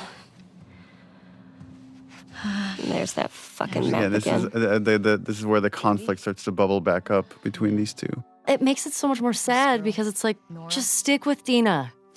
Look how you have love and care. It's so interesting because it's what The Last of Us is about. It's like within this room right now, you have like two kinds of love. There's this very positive one with Dina, and this kind of negative one of like, I gotta get the people that hurt the person I love, Joel. But you're gonna go now? Yeah. And where now the negative one is trumping the positive one. Just wait for Jessie to rest up. She could be gone by then. She's got to make the lamb stop screaming, you know? We know her location. And she's using Tommy as an excuse in a very minor way now, in a much more significant way later. And it's funny. It's like all these like Maria, Tommy, and now Dina realize I can't convince her otherwise. She's just gonna go do it. So all I could do is support her. Well, it's addiction narrative, right? It's like you have to wait until they bottom out. And it's the foreshadowing that eventually Dina says, I can't do it anymore. Oh, Hotline Miami. Or as this lady is so famously known as Vita Girl. Oh, yeah, because she's got a PS Vita. Named Nora. Sure, And yeah, this scene was already kind of like laying out hints that we're in the hospital. even if Ellie's trying to avoid violence, it's going to find her. Right? So she doesn't mean to kill this person. You gotta respect her efficiency, though. I mean, one shot. One shot wonder. Mm-hmm. No looking back either. Straight to gameplay. Oh yeah, this. Don't scream. I mean, Nora's Put that shit down. pretty smart in this scene. Yeah. Is that she knows she needs to get under Ellie's skin to just rattle her so she could get away. You remember me? But she still doesn't know who Ellie is until the next scene. You remember me. What do you want? Abby was here earlier. Where'd she go? I love all these scenes where like Ellie's trying to be like Joel. She's trying to interrogate people the way Joel would, and there's always something a little off about it. Yeah. I mean, it's also Think about letting you go. sometimes I feel like we can forget that she's only 19. Right. Yeah. And she doesn't want to hurt anybody unnecessary. Fuck out of Jackson. But just going on this journey is like you're not going to be able to help it. Yeah, I feel like each time You still hear a scream? she kills somebody, it's not as easy as it was kind of for Joel. Because each death feels like it's leaves something with her. Yeah. Yeah, that little bitch got what he deserved.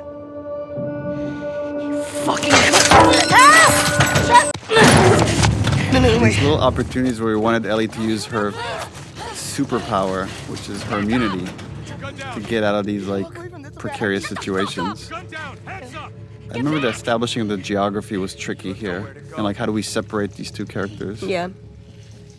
How do you spot the goal? Right. There's this progression that with each one of these like revenge kills, we wanted Ellie to lose more and more of her humanity in a way that she doesn't even understand what is happening to her. So you could see a lot of this, and again, I love how you play this, which is you're amping yourself up. You kind of know what you're going to have to do here. And having the willpower, again, to hurt someone to such a degree.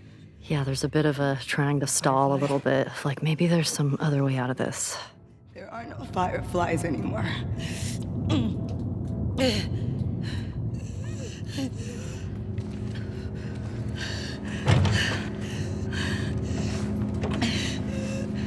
Where's Abby? Yeah, now we're at a point where she thinks all she needs is Abby to feel better about the whole thing. And that's where it feels like you you can feel that she's still a kid because she's looking for this thing to try to fix it, and that's not it. It's interesting to think about the scene from Nora's perspective, which is like how much she's willing to sacrifice to try to help her friend. Mm. She's bracing herself because she knows what's She coming. knows. Like, Nora's a pretty commendable character Yeah. from the Yeah. other side. And it was important to just add this little bit of interactivity to make the player complicit in this.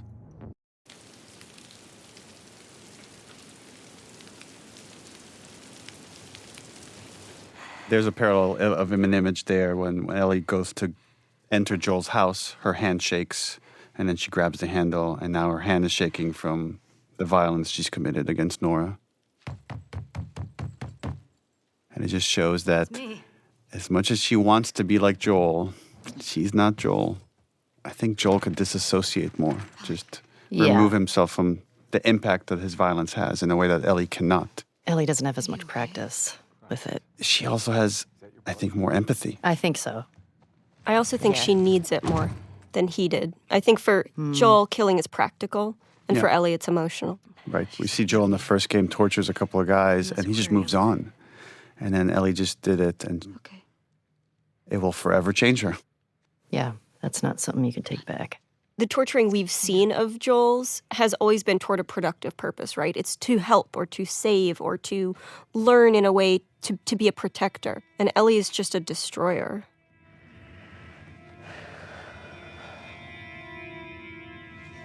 Love this performance. This is a very expensive part of the game, by the way. One of the things in live action is you get for free is putting a shirt on or taking it off. In a CG world or in video games, it's extremely expensive and hard. And we had to write this whole physics simulation on this shot, this right here. This is so tricky to pull off. We're seeing it at the same time that Dina is seeing it. Like, look how beat up she is. Look how much she's already gone through. Often when you play video games, your character or any of the characters in the game are impervious, right? They live or they die. It's pretty binary. And this allowing us to show the wear and tear on her body and allowing the violence to have an impact, not just emotionally, but also visibly, again, humanizes all of the characters in this game. There's so much happening there with almost no dialogue. That scene is tough. Like, taking her shirt off and exposing her and her grief there, because it's not just about what she did, you know? Like, there's so much grief, and she hasn't expressed anything yet, right? Like, it's the first time you really see it, and so there's this urge to, like, care for that. But then also that anxiety of, like, I'm losing this person. Right. It's really painful to even watch and, like, talk about. Like, it's really heavy. It's just such a universal theme there.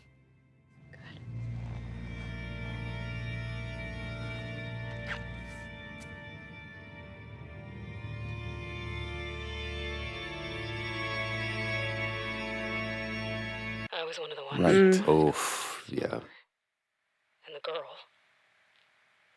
We talked a lot about how could Ellie draw the truth out of him. And even when confronted with facts, he might not say the truth. It's what makes him ultimately do it is the threat of, like, I will disappear and you'll never know my fate. And that's the worst thing she could threaten him with. A lot of iteration on this horse animation right here. Trying to make it as believable as possible. This hug. Just the unrequited hug. I've definitely had those moments with my kids where it's like they're mad at me over something. You talk to me. I feel like it's such I mean, as thinking of, like, when I was a kid, it's so hard to reciprocate a physical hug like that when you're so angry. Mm-hmm. You're like, you can't touch me right now because I don't know what I'm gonna do. Tell me. It's like I don't even know if Ellie knows what she's expecting here. she just wants a more. I think she just wants a more plausible story, and then, but there's a part of her that maybe is still in denial of what he's going to say. Yeah. I also remember you being so patient, Neil, with this. It was. You will never see me again. It was so important to just let each line land where it needed to land and the response to come when it had to come. I'll go back to Jackson. Because we did this a lot of times. We all were very patient with this one. I love watching your performance right here, Trev. Like Joel doing the math of like, do I say it? Do I not say it? And then right here, he's resigned. He's going to say it, and she just needs to push him over the edge. But look at him. He's so torn. It's so great.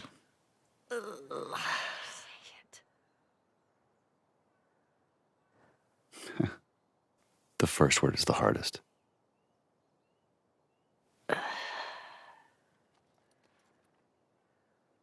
And he doesn't need to spell the whole thing out for her because she knows.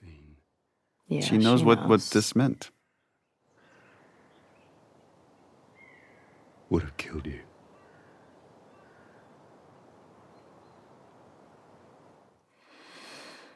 Ashley, there's something that you did that is just so powerful. It's that, without even saying it, just the clutching, like I can't breathe. Like it's literally taking the air out of me, and It's so much information to find out, but something that she's always known, but to actually hear it. And also knowing that, oh, wow, you have been lying to my face every time that I've asked you about this. And also the purpose that she had is kind of now gone. Yeah. Well, the sacrifices that all the other people made, right? Which is like Riley and Tess and Henry and Sam and everybody along that journey. Yeah. Yeah. Going that whole journey in it. What was it? It can't be for nothing. It can't be for nothing.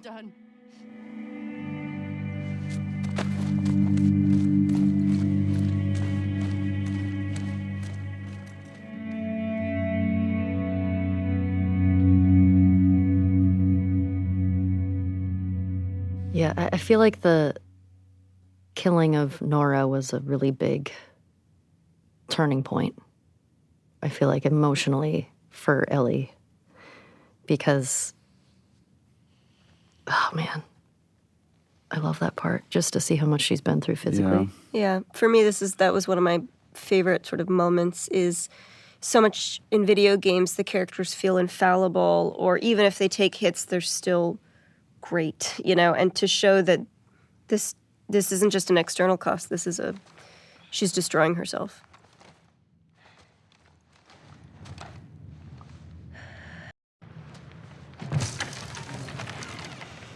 Oh. The Ellie and Jesse relationship is really kind of fascinating, of the respect these characters have for one another and the shared love they have for Dina.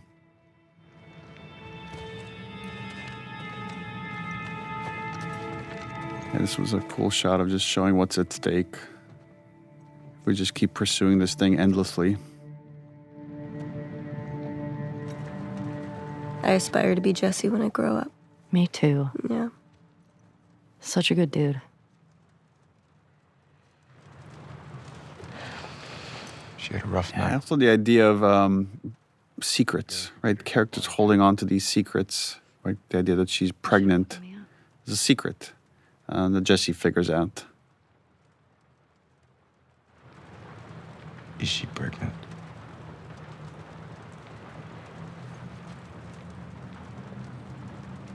And then, right, it's again knowing how much Ellie wrestles with characters not telling her the truth. Yeah. And I think so much of the wrestling with that was like, I shouldn't be the one to tell this information. It's not my place to, but yeah, I don't want to. Don't want to lie. I don't want to lie. She needs real care, and she's not going to get that. Yeah, I know. This is starting to lay track of the choice that's coming later of I can't just leave Tommy as rationalization. Now that she had some time away from the torture, the obsession, the call of the hunt is coming back up. Maybe you could the justification, which again has learned from Joel. Yeah, whittling these scenes down to just the bare essentials, just to make them as tight as possible. get back to gameplay. That was quite a bit of iteration. Which I feel like speaks so much to what you all do at Naughty Dog, is like the scenes don't have a ton of dialogue, and so much of it is just through looks or movements. Yeah, well, we're in a privileged position in that we have the budget and the animators and like the talent that could like translate what you're doing on stage pretty much one-to-one to what comes out on screen. But it does take a lot of effort. Let's go tell her we're leaving then. I'll just meet you. No. Like, yeah, he's got a lot to process, right? It's just... Yeah, he just found out he's a dad. He just found out he's a dad. And this is like this goodbye, because any one of these excursions, you might not come back. And Ellie's surrounded by all these people that want to support her, and they don't quite understand the darkness of the obsession. I need you to lock the door for us. How do you leave that little Punim behind? I know. Look at her.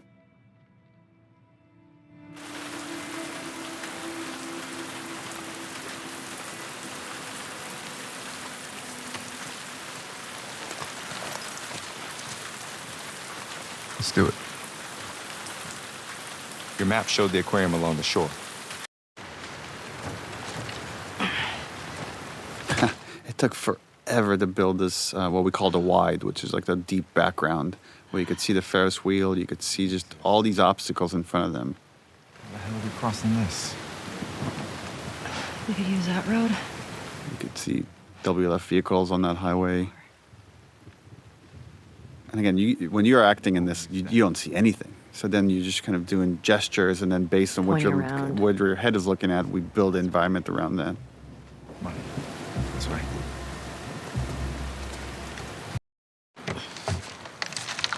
Yeah, and this is where the obsession completely takes over, where it's like, we can go for Tommy, or we can go for Abby, but we can't do both. And Ellie rationalizes that going after Abby would be the better choice. The Marina through here. No, we're taking their boat. You heard them, right? They're talking about Tommy. We don't know that. Who else is it gonna be? If it is him, he'll be gone by the time. And it's so fascinating to think about someone that just has put so much weight of like people being honest to each other, and here she's lying to Jesse and lying to herself. Yeah, I think so much of it is her own avoidance. You do this, I'm not saying. And now Jesse just sees how dangerous she's become in this obsession, and she's losing even him. And it's so hard to lose Jesse. Yeah, and a lot of the construction of this game was these long stretches where Ellie would just be by herself. So to put these scenarios where we separate her from the people that love her, and wanting the player to feel as alone as she does. People don't come back from that island. The roughest scene in the game? Ugh. One of them. I'm not fucking going there. Then don't. Ashley Birch, Patrick Fugit. Seeing these glimpses of this other crew and not quite understanding what this fight is about or what the conflict is. Hands up. Only later just getting the rest of the context. And this is Ellie trying to be Joel. Ellie trying to do the Joel technique of... And this is another one of the situations where Ellie doesn't want to kill them. She just wants Abby. But the situation gets away from her.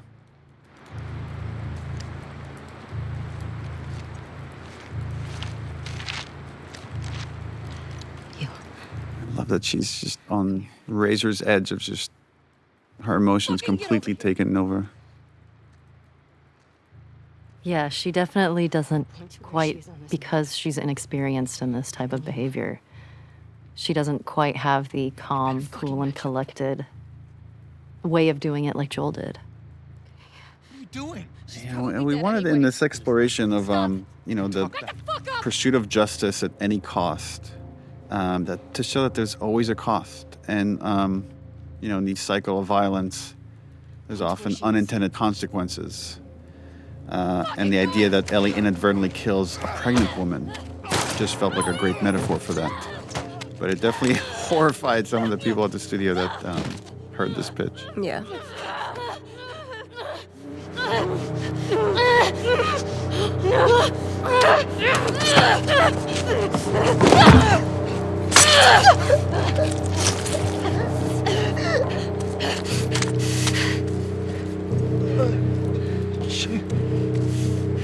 It's an interesting question of, at this point in Ellie's obsession, what could she see that would make her pause, that would make her seriously question after torturing Nora, after leaving Dina behind? Well, You need something big to wake her up. And I love how you play this panic attack right here. And just the audio design for it as well. And we do this trick when Tommy comes in. We actually recorded a line with Troy. So she hears Joel for like a split second. So you show like all these things are just interconnected in her mind now. All these like traumatic events.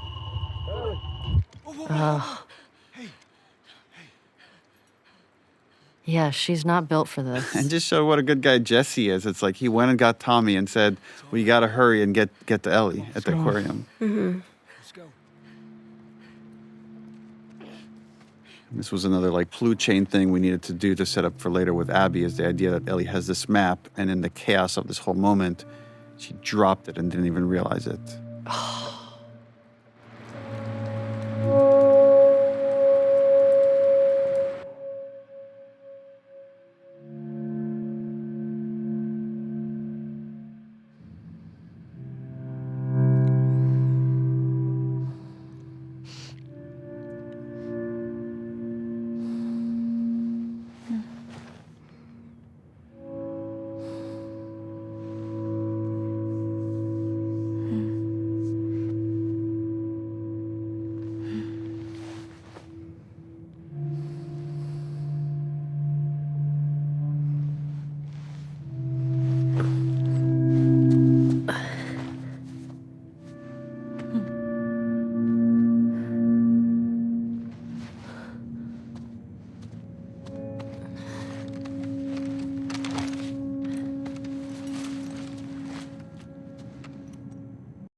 Nah, by the time we get there, this whole area will be thawed.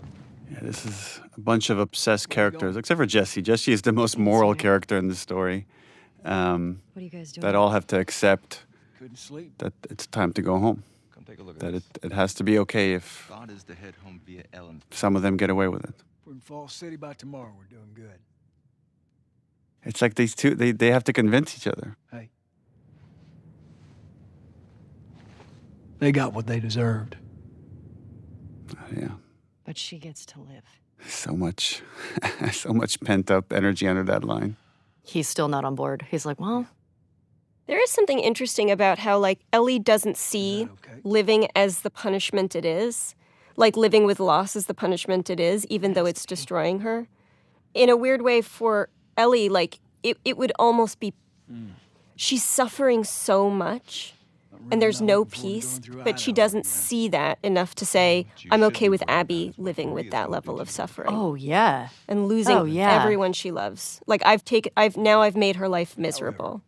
And that would be the triumph. Yeah, in her mind, it's like she doesn't know what life she's living. She doesn't know what burden she's carrying. She's like, any kind of life, she hasn't paid the price for what she did. It's funny, and yet Ellie is incapable of living herself, right? She's incapable of... I know what gold It's interesting. And this is Tommy just trying to make light of the whole thing. Can we say it's from all of us? Ha! You find your own damn bribes. I really like this, the relationship between Ellie and Jesse, and just how much respect they have for each other. I really like this moment right here. How you doing? Jesse's just kind of the best. He's the most mature, level, reasonable guy. And Steven is such a cool dude. Such a cool dude. He's just He's super like chill and like, he's kind of like a cowboy. Yeah, and he's got, like so a- positive too. He's Yeah. even when he'd be like, I'm real tired, real tired. Because over the course of the game, he went from like newly married to having Several triplets. children. Yeah, I think like several children. My friends can't get out of their own damn way.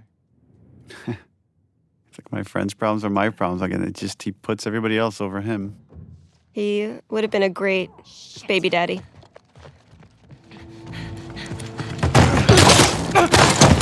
And No good deed goes unpunished. Ugh. Hands in the air, I shoot this I love how abrupt it is. Me too.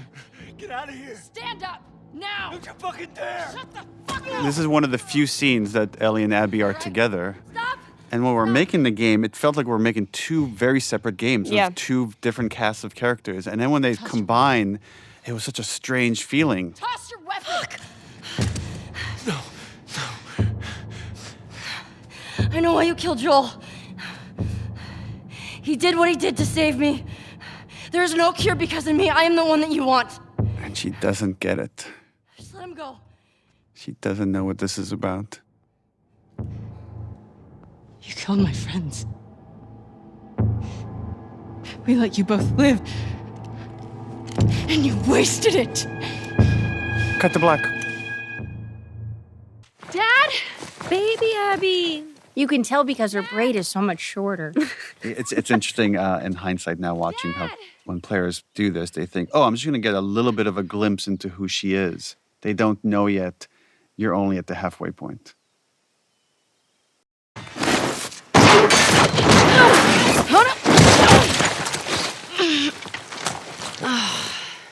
Abs? And we're about to introduce Jerry the surgeon, played by Derek Phillips, who voiced the surgeon in the first game. Right there. Another fun fact is we originally cast him as Henry before we decided to drastically change those characters, and then gave him the role of the surgeon. Believe it or not, they actually care about your safety. These woods are But that's before you knew that the second game was happening at all. Yeah. right on the other side of those trees. And? She's due any day now. We'll just check on her, and then we'll head back. I promise. I like this role reversal where she's more the adult in this relationship. See? You're probably thinking about this surgeon that doesn't have much to do until Ellie shows up. Of course, the zebra comes because, again, this is part of the Salt Lake City Zoo where the giraffes escaped that we saw in the first game. Zebra, played by the wonderful Chris Robbins, who doubled for a lot of stunt work as well for many characters on this game and the first game. I bet nobody ever asked him to be a zebra before. No, but man, he did a good nailed it. job of being a zebra tied up in barbed wire. And he's like this big former football player, and he's just knocking everybody around here. I love Pat just coming in like, what's going on? I'm like, yeah, what the fuck is this? Come on.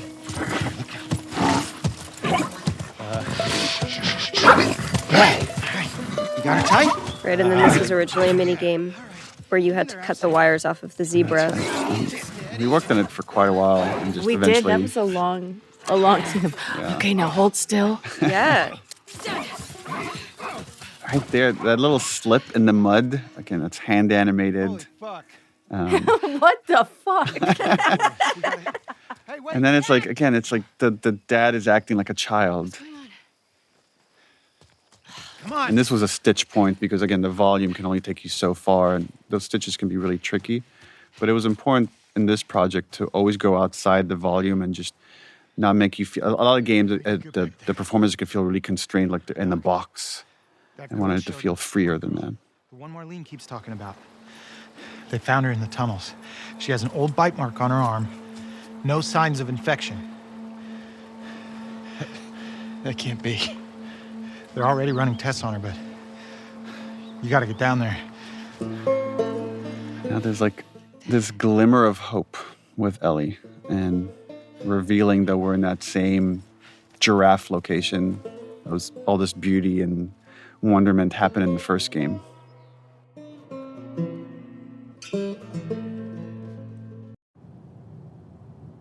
We always stick to the POV of the character you're playing as.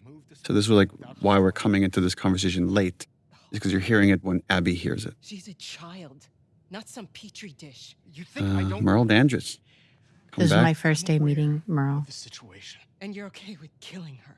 No, I'm okay. Like Merle and I had so many conversations about how conflicted she was about what that has to happen, and then years later to visit the moment when she was arguing with Jerry. Asking me? Are you telling me this is how it's gonna be? I always like that we get more insight into these characters. To buy in.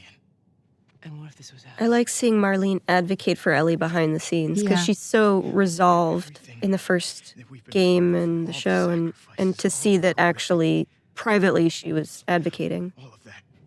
It's justified with this one act. If this was your daughter. And the parallel here with Jerry from the first game is he's repeating everything that Ellie says right outside on the giraffe sequence in the first game, which is like, all the sacrifices we've made, it can't be for nothing. He's making the same exact argument Ellie does. And then Abby walks in to give her dad an out. Look, Marlene. And Marlene is done arguing, especially in front of his daughter. Thank you. I'm gonna go tell Joel. Why? The ethical thing Marlene does here is like, I have to tell Joel, which is ultimately her fatal mistake. Yeah.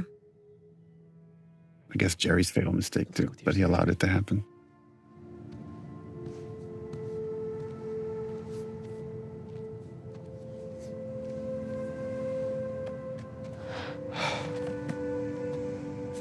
You're doing the right thing.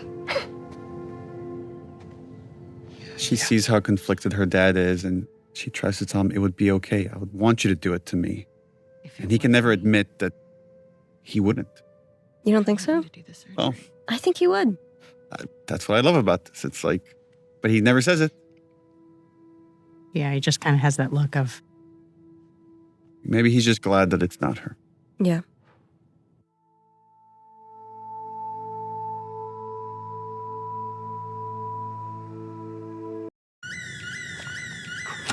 Is he still in the fucking building? Oof. Abby. Abby, don't look. We can't spare any of our characters from seeing the trauma firsthand. Yeah. Joel with Sarah, Ellie with Joel, Abby with Jerry. And it's just this shared trauma between these characters, and now events are set in motion. And now we get to see the other side of what happened after Abby kills Joel. Please stop!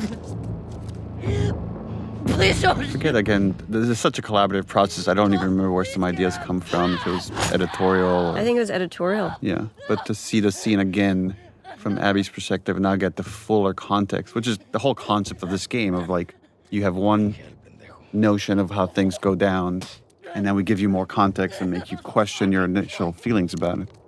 Whoa, what are you doing? Manny, cleaning up. No. You remember how hard Pat pushed Alejandro? He's right. We can't have loose ends.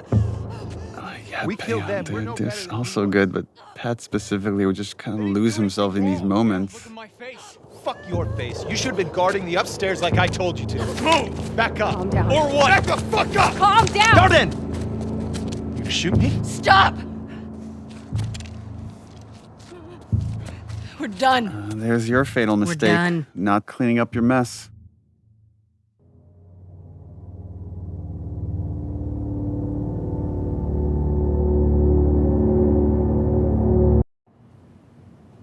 And now, back to day one. And this is where I think the penny drops for most players that, oh my God, I'm going to have to replay this entire sequence from the other side. This was fun. City of Thieves was highly inspirational for the first game, written by Game of Thrones co-showrunner David Benioff. And I wanted to put it in the game, and I had just started working with Craig Mazin on a TV show, and he's friends with him. I'm like, can you ask them? He's like, oh, of course. And within 5 minutes, I had like a text message like, yeah, no problem, put it in the game. Now? Yes. Vámonos. Okay.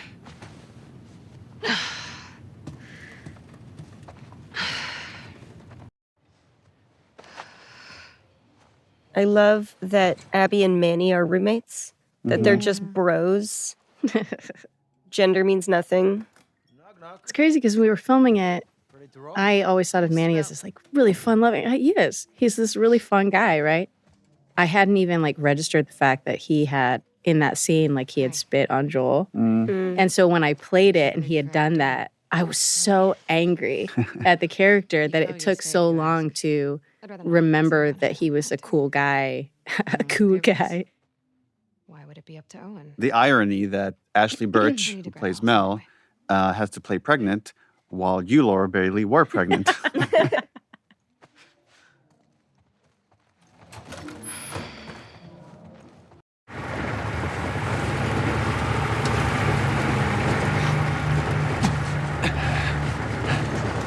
We're almost there. From a writing standpoint, this is hard, because we're introducing a brand new cast of characters that we're asking you to care about, and we're building a mission a quest about Owen that's not really related to the revenge quest you just played half the game with. But there's just a lot of track we have to lay to then get the interesting payoffs. Just showing how close these people that came from the Fireflies are. That despite that they're in a group that's very tribalistic, they have their own tribe within that. And they can be very upset with each other, but there's a protectiveness of their own group. This was hard on the dev side of, we captured a scene and we're like, okay, here you see a tower, now you're going to pass the gate. And then we had to build all this real estate of this drive that's based on how much performance we have from you all. Oh, God, I didn't even think about that. Yeah. And we iterated a lot on just this layout and this turn and okay, when should the truck stop? And then they have to add all the secondary motion to you all, because we're not an actual truck when we shoot this. But we all just kind of did this little shimmy shake as we were in that. So we did shoot this with Roach, the dog. Roach the dog, we did. Remember when Roach would come on set? In his mocap suit? And in his mocap suit, playing Alice.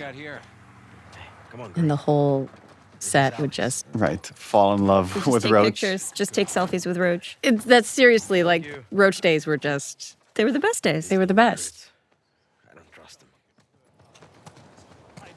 Thanks again, guys.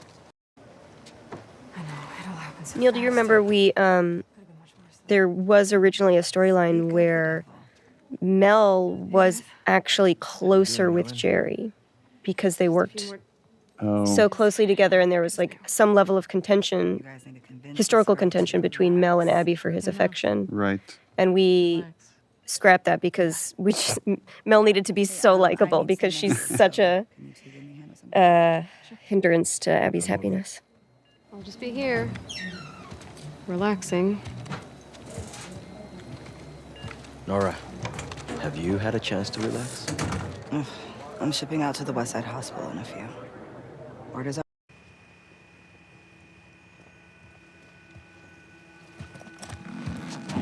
Poor Danny. This is where Abby gets such a relief that it's not Owen, because this whole time there's this dread building that she thinks she's about to see Owen's body. Where's Owen? I don't know. A few days back, there were some scar sightings out by the marina. Character model has incredible arms. Yes, I was just looking at her arms. I mean, everybody talks about Abby's arms, but yeah, but Nora's arms. Nora's the sleeper. With a bullet in his stomach.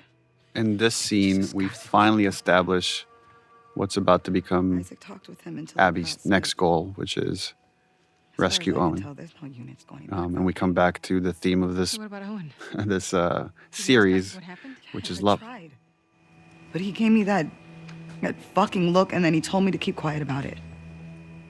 Which This is means one more you example can't of the tribe within the tribe of she's telling them stuff they should not know. Because she trusts them, she cares for them more than she cares for the wolves, the WLF. Where is Isaac? Now we gotta go see the big man. Last I heard, he was in the apartments. It's kind of cool to, again, build this guy up and then give you a glimpse of the person that runs the WLF. You know what you guys find out? Yeah.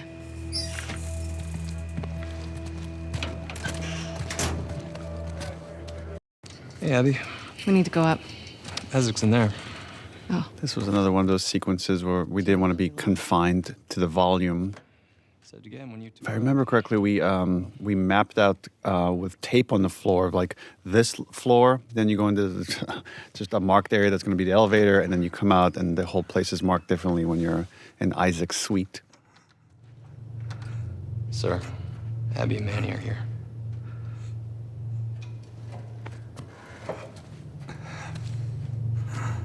And here we have the fantastic and very scary Jeffrey Wright.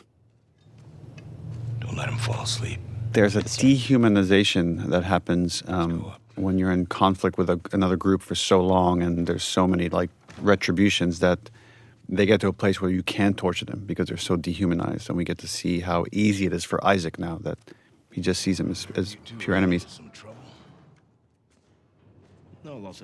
We met Jeffrey Wright because his son was such a big fan of the first game. And talking to him, I offered him this role, and he was very excited to take it on. So it was fun to work with him, even if a little intimidating at times, just because his gravelly voice is so creepy. What's going on, boss? These small skirmishes. Can't keep going like this. Then what? This was another obstacle we're throwing in Abby's way, which is, in the past, Isaac has given her a lot of rope because of how capable she is to pursue Joel. But here, he can't afford to have anybody leave because they're going to go all out to kill every last scar, as he would call it. Sir, we try attacking their island. I remember in like early iterations of the script, having a bunch of scenes, not a bunch, but having scenes with Isaac, where he was very much a mentor for her and almost like a surrogate father figure as she was growing up. Those were early versions of the story, or just in trying to shrink this behemoth down, we end up cutting. But the other thing you could see here is Jeffrey Wright has a limp. And the reason for that is if you look at the concept art, he has an amputated leg. And there's no opportunity to really see it, but the limp is still there. Is everyone okay? And then we did so many takes, and Jeffrey insisted on eating an apple in every take just to make it authentic. So he ate a bunch of apples.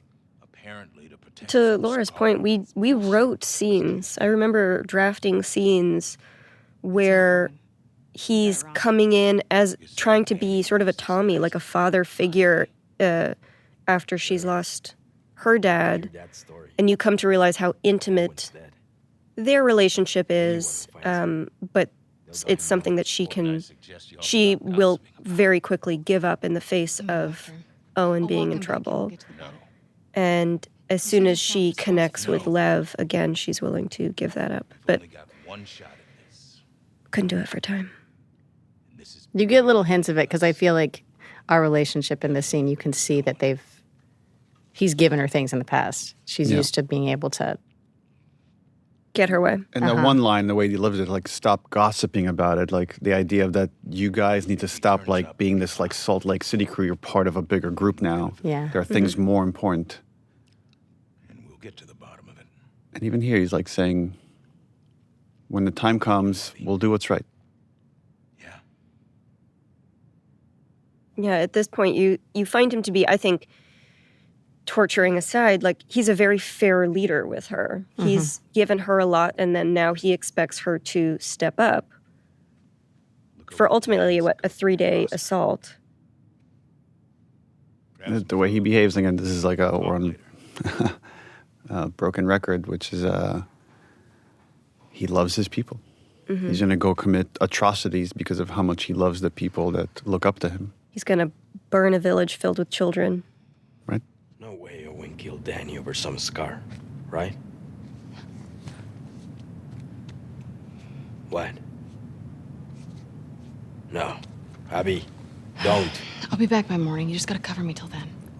Isaac will kick your ass. Not before the assault. You heard him. Abby doesn't care about this assault in the same way that Joel didn't care about finding a cure. It's just about the people that are close to us. And now we head into her head for flashback. The most fun scenes to shoot. This was fun, watching you two be so playful. They were like a little respite from all of the The horror. the horror that we were shooting. And again, establishing Abby has vulnerabilities, right? Not just emotionally, but she has a deep, deep, deep fear of heights, which then gives Lev an opportunity to help her. Just interesting, these characters that here with Owen and then the other time with Joel, when he takes Ellie to the museum, of these gifts that they give the people that they love. And here it's like he brought her to show her this beautiful aquarium as a show of his love. Well, he's trying to, right, in the same way as Joel after David, he is trying to get back to the Abby that was. He's trying to get back to the dynamic that they had. And he's putting all of his heart into bringing her joy in the hopes that he can get confirmation that that person is not dead. It's getting late. Yeah. We had these long talks about how Abby, like, is so serious and doesn't want to joke around. She's not a jokester. And I think Pat just, like, took that and ran, because every single time we would shoot, he would try to make me laugh as we were shooting as, like, a challenge. I'm serious. I will break up with you. Owen. I always loved you. Don't! Owen!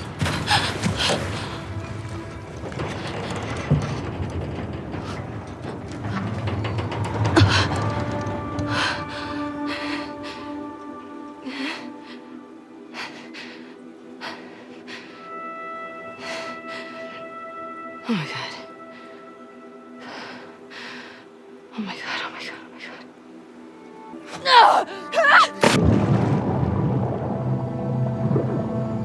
god. It is like, at this point, Abby also, I think, is trying to be the person everybody wants her to be. She's trying to be the old version of Abby. She's trying to be the loyal soldier to Isaac, who has given them a home and a purpose. She's still figuring out who this new version of her is. And reinforcing her fear of height. When we shot that, though, do you remember how pregnant I was? Remember how terrified I was because you're jumping off this like 2-foot platform. It had to be. It was higher than 2 feet, right? 3 Tell feet. me it was higher than 3 2 feet. But then every time you landed hard on the ground, I'm like, oh my god, a baby's gonna fall out of her.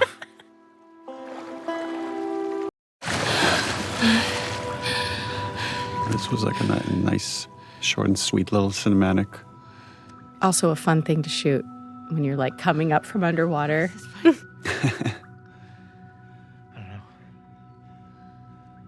And then I remember you have to do this prep as if you're diving and transition in and out of gameplay. Uh-huh. I like these kind of air pockets that would still have remained here.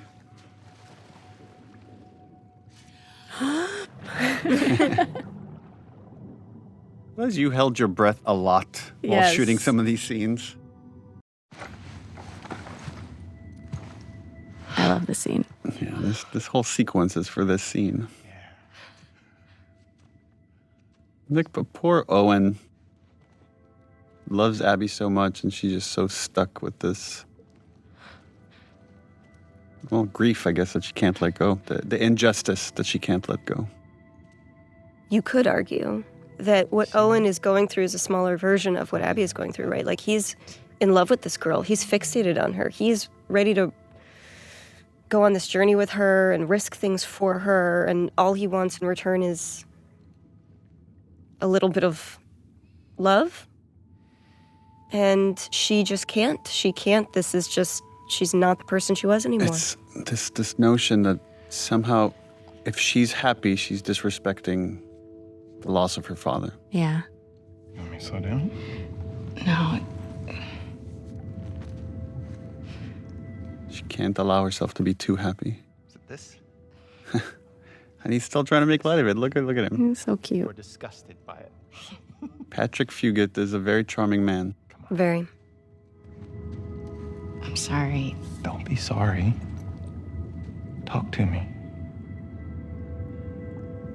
Just let him in. I know all the leads have dried up, but that Joel's still out there, you know? I know. And we get the sense that this is not the first time they're having this conversation. No, this is the end of their intimate relationship, right? He's Yeah. going to try and move on This is with Mel. It's not going to work out. This is the breakup scene. Not how he envisioned this moment going, I have No. a feeling. I kind of this idea like look what I brought you. I brought you underwater. What else can I do? There are seals swimming around. It's just not enough. So sad. I mean, it's very much a parallel to what we see a much worse version of this in Ellie on the farm with Dina. Yeah. I'm sorry. I told you already.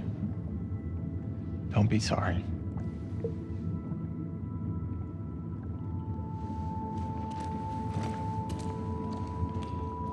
Flashback number 2 for Abby. Yeah. So this scene also, the sequence had to do a lot of work because we're once again resetting. You have to learn where she and Owen are in their relationship, feel that tension, feel the family dynamics. Owen! He's so surprised to see her. Hey. Hey. Is everything all right? Yeah. I love the set, man. The set took so many Forever, iterations to get right, forever. but it was really important that it felt gorgeous. Justify why this guy has holed up in here for so long. What is all this? Festive. You gotta get the full effect. This is our Christmas episode.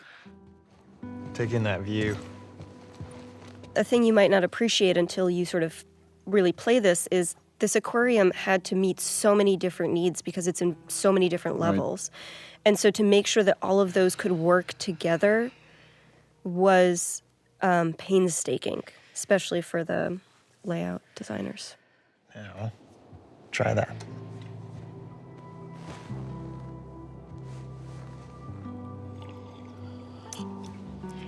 Well?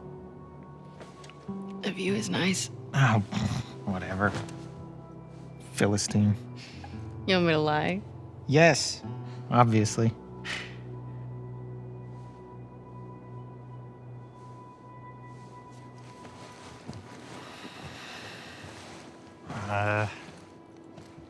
She's into this Christmas thing. And again, look at this effort he puts in. Yeah, there's this a beautiful tension between these characters that still clearly very much love each other. But he did this for Mel, right? Yeah, this is this for was- Mel. Right, but look how excited he is that Abby's here.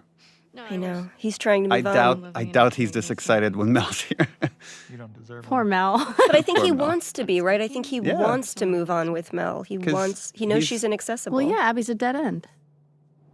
Why are you in such a good mood? Am I? I love that he misreads this. Like he thinks this is somehow about him and now he's going to convince her to stay. But she's in a good mood because I found Joel's brother. they found Joel's brother. He's at a settlement out in Wyoming. How do you know that? Some fireflies who served with him got picked up at the wall. I thought he quit like a decade ago. Yeah. So, have these guys heard from him since? It's a lead. I gotta see it through. Okay, but you know that even if he is there, and you do find him, he might not know where Joel is, right? Right, because at this point, we're already...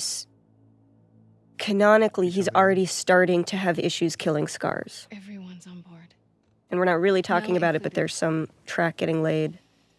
He's losing his taste for violence. I like that he was the last person that she went to go talk to about That many this. people go off base. He already did. Bullshit. Who's more about justice than Isaac? He knows what Joel's done.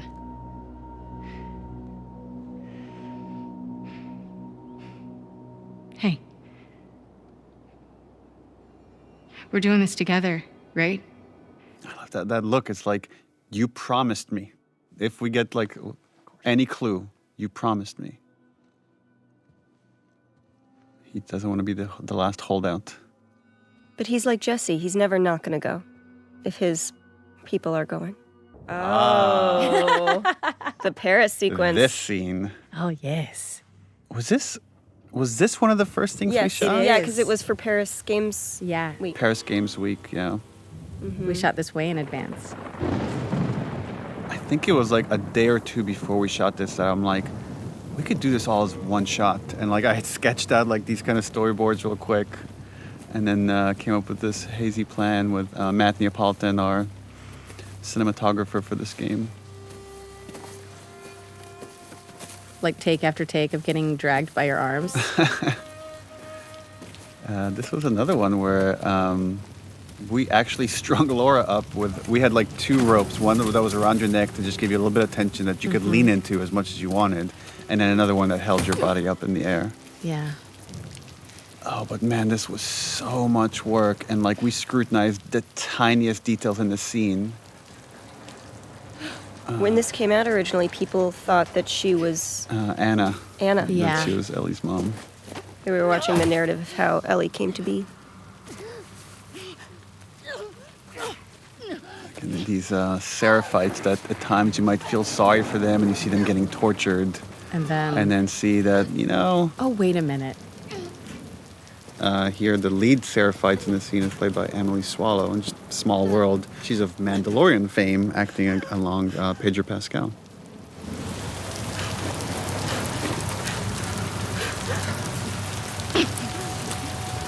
And later we find out this is a bastardization of this thing of like freedom so they may know my love wasn't meant as like disembowel them.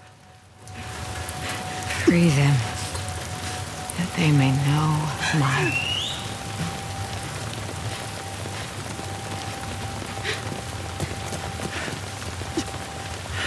The intro of Victoria Grace plays Yara. Yeah, this scene has a lot of heavy lifting. It's introducing like 2 major characters of Yara and Lev. Yara. Again, this idea that keeps repeating in this story of like the tribe within a tribe, that even though these are all Abby's enemies, Seraphites, somehow they have it in for these 2 kids. And again, this is one of those weird opportunities. I know it sounds dark, but like in seeing the violence against these kids, it's much easier to immediately understand why Abby makes the choices she makes. They may be their enemy, but these are kids getting hurt. Lighting a scene is really hard. Lighting a scene that's one take, where the camera's constantly moving around in 360 degrees and making sure all those angles still look good, is close to impossible. So kudos to our lighting team. The face change as she, ugh. The face change, the flow of blood, the water, there's so many things that done improperly would take you out of the scene. And then we spent a lot of, even to the hands right there, I remember we spent so much time making sure you see the tension in the hands as she's suffocating.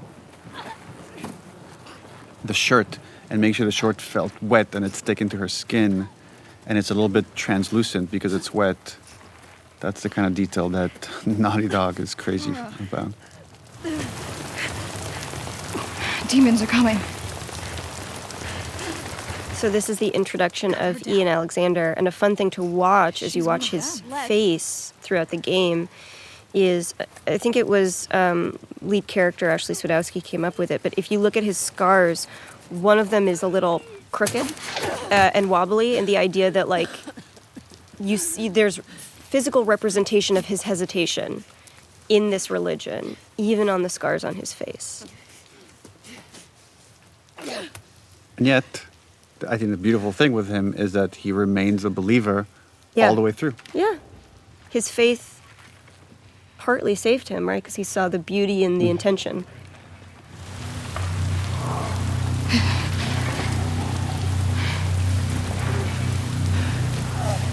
Watch your backs.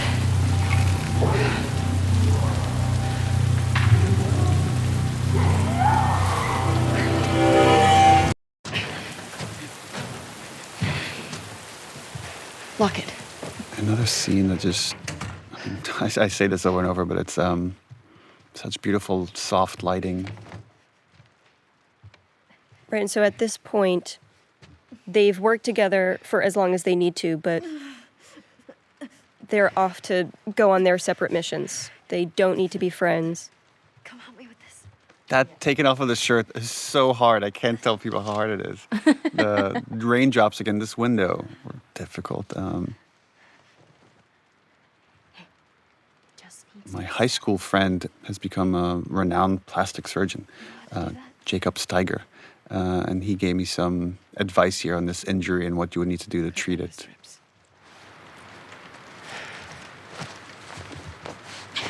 Right, and this is also a reminder that while Abby took a different path, she comes from doctors, from care. She understands the body, even if she never particularly prioritized it.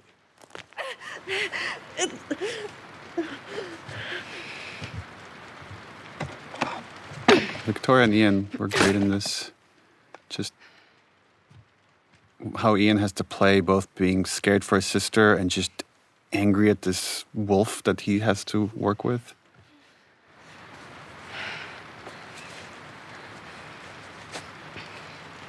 What's your name?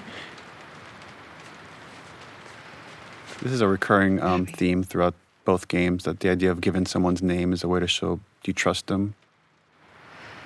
Thanks for cutting me down. I love this theme again.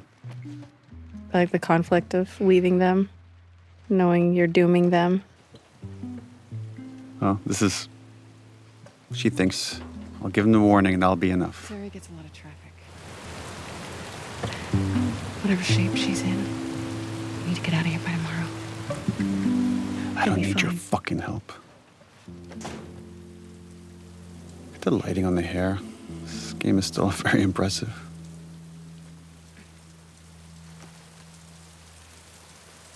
Owen? This scene turned out to be a bit more controversial than we anticipated. The irony here is, as much as this is the counterpoint sex scene to Ellie's sex scene, we don't... Oh, I guess we do show a little more. We show a little bit more. Yeah. He didn't. Well, we'll get to that in a second, but What is all this? I love this interplay between you two. Apart, filming to fix her back And up. I see. yeah, we really wanted to give Pat something meaty. Pass. And this monologue, which he just, for my money, knocked it out of the park. Danny's dead. Of like visualizing this moment where he just can't do this violent thing anymore. It's not him. You want to tell me what happened?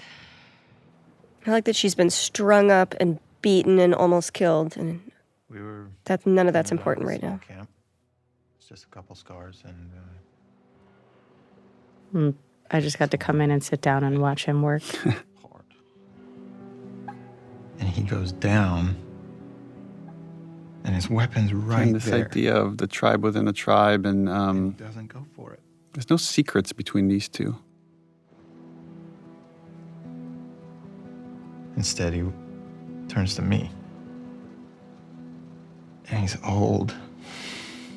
The idea that he's just been sitting here drinking, conflicted, and I mean, he's about to leave his baby mama. That's how much he can't stay in this place.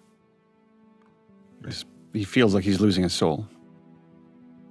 And this look right here, it's like there's a part of Abby that knows what he's saying is true. But that sense of duty to this group that has taken care of them is still there, but starting to erode. I couldn't do it. Of course, Danny gets in my fucking face about Well, we're watching her maturity in real time. Especially having come of seeing two seraphites up close and saving them too. So I grab it, and then... I like that there's so much like unspoken between them that's about to come to the surface of like Abby thinks he's so naive and he thinks what she did was so awful, but clearly they've never talked about it until now. And then there's the underlying love they have for each other, and obviously attraction. It's all like, it's so messy. I like the messiness of this relationship. And it would have been like, I know our goal here is to create empathy for Abby, to show you the other side of this journey. And this definitely was a risk to say, okay, she's gonna have a sort of affair with this guy that got this other girl pregnant, her friend. The fireflies aren't. But this primal thing that's going on between them just overpowers logic. It's a lead. And to me, that was more important to create empathy, is to show how human they are, than to just make them righteous or right the whole time. No, they're trying to define good in a gray world. What about Mel? And that means they have to make messes. This little pause, that's a nice bit of acting. She'll be safe here. Okay. We'll talk in the morning when you're sober. Don't do that. Do what? Treat me like I'm fucking insane. You feel the He same. knows her more than she knows herself. If the fireflies are in Santa Barbara, I go the opposite fucking direction. And the resentment that she has for the fireflies, because in her mind, that's part of the reason her dad died, is... What? They failed her. Yeah. They failed in every way. Yeah. Sorry I grew up. You should try it. It's just the insulting and just... Oh yeah, how do I do that, Happy? And this notion that's like your best friends can hurt you the most. Cut into them? I could torture them until they're crying, you know? And the flash of violence here, of anger, is like, Abby never talks about it, but clearly she is haunted by what she did to Joel. Yeah. And he's finally seeing that. Yeah, and then once they touch, it's over. I think they're both incredibly lonely characters. Yeah. Yeah, he's in this other relationship, but clearly he's lonely, and he's been longing for her. And I know people ask this question, why show this? Why you could end the scene right here. I disagree, though. But I disagree as well, because I think it's important to show the conflict. vulnerability, how vulnerable these characters can be with each other. But there's also, again, it's messy and dirty and loving and a little violence at the same time. My philosophy on sex scenes is you should take them to the point where you've gotten all the information needed or the emotional evolutions needed. And in this case, I think you needed to see her conflicted and give in. Yeah, surrender to the moment. This was a concept we came in quite late of showing a nightmare. But showing that now that this nightmare that she's having about her dad is now switched. And this like burn that Owen has on his back, this was another Ashley Swedowski idea that, like we do environmental storytelling, we could do stuff on the body through scars or disfiguration that tells you a story. I love that at her core, Abby is a protector. Mm-hmm. She's Joel. She's Joel. Yeah.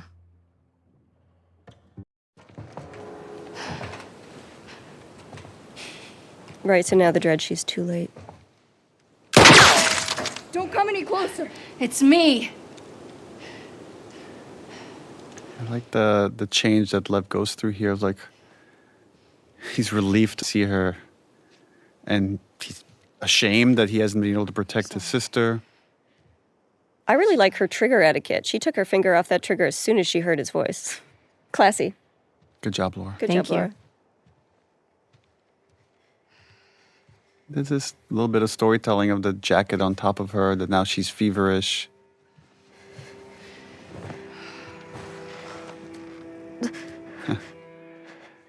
Sometimes we get these unintentional parallels. Like this one comes to mind of Ellie and Winter needing medicine for Joel. Mm-hmm. And now this is about to become a goal for Abby and Lev. I think that one of the things about this game that I like is it just keeps reminding you in how many ways we are fragile.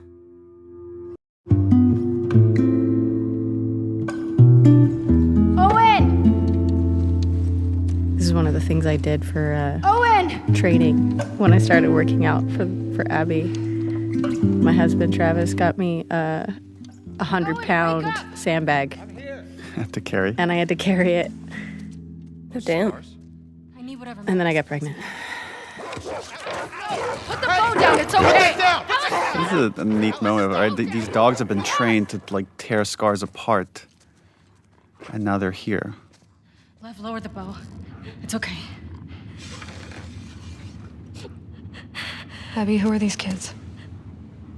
They saved my life. I mean, this is probably the first time they've ever come this close to Seraphites without fighting them. I wonder if Owen right now is thinking, like, I mean, I said not kill them. We don't have to, like, fucking go this far. It wasn't me. It wasn't me. Mel's like, yeah, right.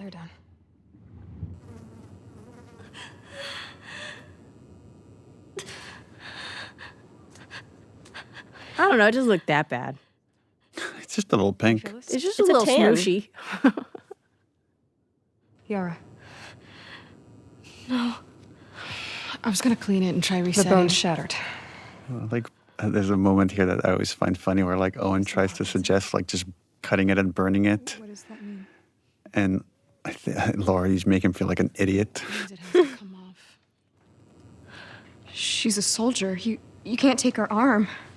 We leave it, it'll turn gangrenous. What I love in this scene is even though Mel has very little dialogue outside of tending to Yara, you can see in her performance, in Ashley Birch's wonderful performance and her body language, that she is very much soured to Abby since last we saw her. And hopefully it's very subtly asking the question of how much does Mel know? She would die from infection. You fucking moron. Make me a list. I'll go to the hospital. It's taking me all day to get there. I don't mind. It's not about you, Abby. She doesn't have a couple of days. What if I can get you there in 2 hours? Abby is like such a Hospital, right? singularly minded On the west side? person. Like, when she gets fixated on something, nothing will get in her way. I don't know anyone else like that. High up, it's how we get around the flooding and you people. Can't you handle 2 hours? Probably, yeah. This idea of the sky bridges and that wolves never look up. It's actually it's an idea we got from our focus test, is that we build these elaborate levels, and then we find players look left and right and almost never turn the camera upwards. Oh, wow. So this idea that they're patrolling these streets and they never look up to see these secret paths that the Seraphites are using. Abby. Oh, yeah, you calling Abby right now? Look at the way Mel's looking at him. Hey. There's also, again, it's kind of a messy theme, but the idea of that we've done certain things and it feels like we can never get past them. And for Owen, it's like, oh, I got this girl pregnant. Does that mean Why are you doing this? this relationship is doomed and it could never happen? That's the way Abby sees it. But for his mind, it's like, nothing is ever final. There's always a chance for, like, a new beginning. Well, I do. It's a nice, sweet little moment. And Lev's just like, Well, I'm like, not oh, here. shit, well, I I am just not went. here.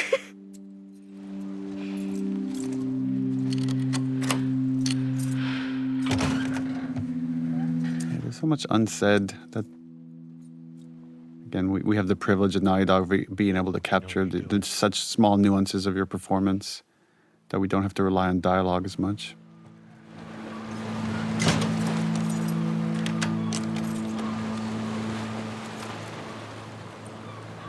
Her worst fear realized. Yeah. Can you imagine how bad that would smell? I like that Abby is like, let me recover from near death. And Lev's like, I'm good, let's go. And he's just staring just at her bounces. awkwardly. It was so great on the stage. Looking up and just seeing him. Can I get a minute? Please. Okay, but I'm going to keep staring at you awkwardly. Yeah, I'm not gonna. Just back up one step. The sequence between Abby and Lev used to be shorter, significantly shorter, and Lev used to be the one that died and Yara survived. And it's because we saw the dynamic between you two Oh, that really? it caused us to have this ripple effect that changed the story and eventually led to us changing the ending and having Abby survive. What? Really? Spores. Masks on. So this is my favorite level in the whole game. And narratively, this level had to do a lot of work, not just because We were on the run. hey, now we're going to learn more about Seraphite culture and what this is and who Lev is. But this level has to ultimately earn Abby's willingness to walk away from the wolves. If you die, I'll be stuck here.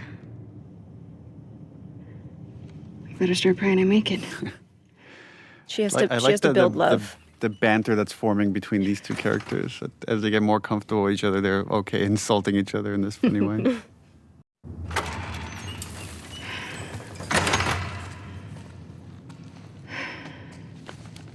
Got your present.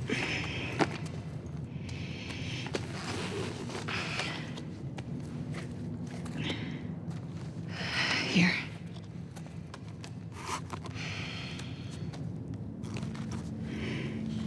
We're taking too long. Can't move any faster. We won't do your sister any good if we're both dead. There. We got this.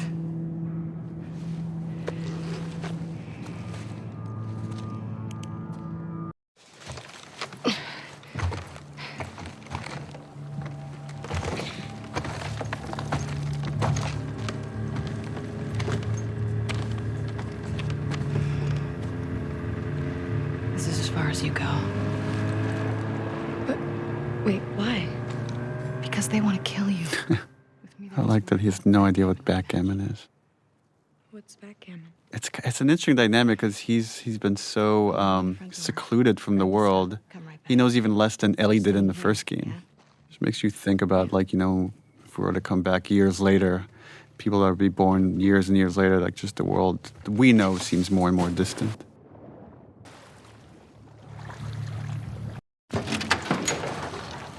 Hey. Beat a girl. Abby. Oh. Now from the other side. They got you out here too? Yeah, what a haul. I need some medical supplies.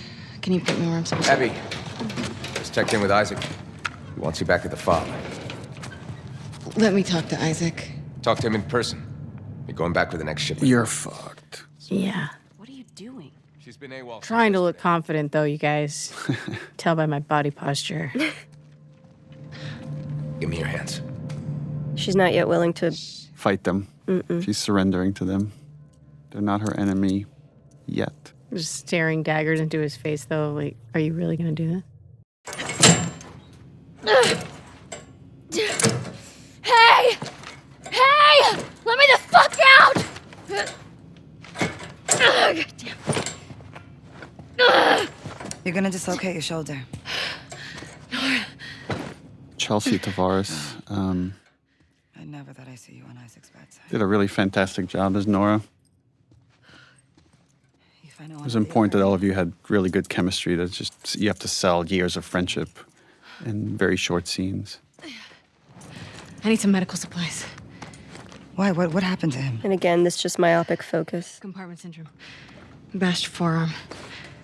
You're not treating him, are you? Mel. But she's not right. Interesting that even here, that these people love each other. That there's tribes within a tribe within a tribe. Because she's, lying to Nora. We haven't cleared out the lower floors yet. Would they have what I need? The build up for the scariest fight. Probably. We're about to get into our Resident Evil homage. I'll be fine. She's so cool. You get caught. Nora? Yeah. Yeah. Like, this one will bite you in the ass. All right, come on. But, all right.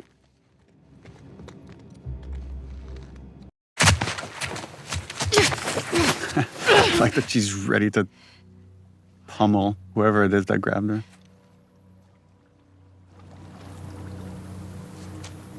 And this is something we'll see with Yara later as well, which, like, these kids are told to stay put and they're starting to care so much for Abby, they don't stay put.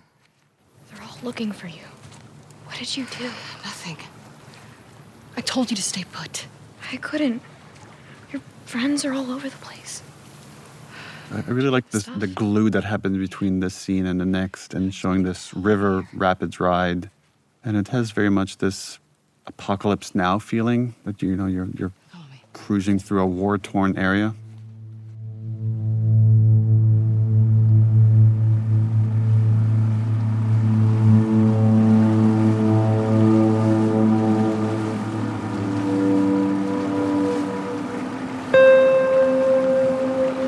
This game is so ugly. This was this little sequence. I think this was suggested by Joe, our editor on this game. I love these murals. Yeah.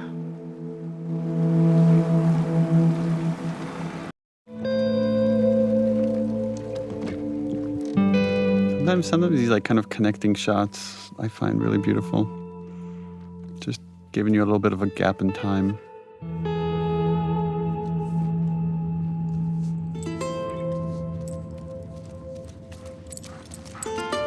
Now this shifted relationship with Lev and Alice.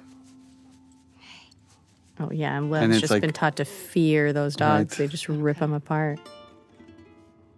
And another example of just the beauty of animals in this world and how they represent innocence. Gorgeous baby. I'm staring at the animation on the fingers and how well done it is. Well done. You can go see her now if you want. Is she gonna be okay? Yeah, actually. All this time after what they did to Joel, after all the seraphites they've killed, finally meeting these two kids, just starts to put it all in perspective for Abby. I know. Her body figures it out before her head does. What happened to us? What happened to us, right? That's the most she's going to talk about, all these things that she's done. Maybe we stop looking for the light. Maybe. The idea that, even when we fail, we still have to push forward for something better. That's what Owen represents. I'm gonna go check on the girl.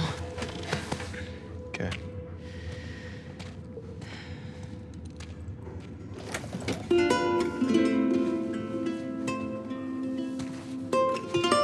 Something so beautiful and sad here when we reveal the missing arm and this exchange of a smile between these two characters. Another time I'm going to sound like a broken record, but it's just, I love showing off your performances with no dialogue. It just makes our job easier as writers. Just leave out the writing. That's the secret to good writing. Leave out the writing. And finally, she has one good night of sleep.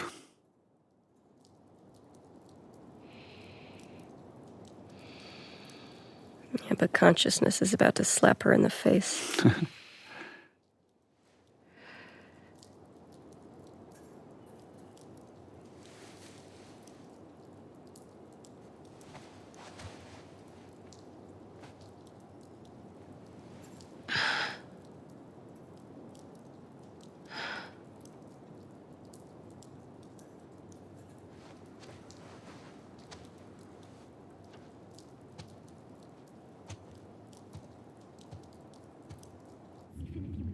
She's not going to come with you. I can convince her.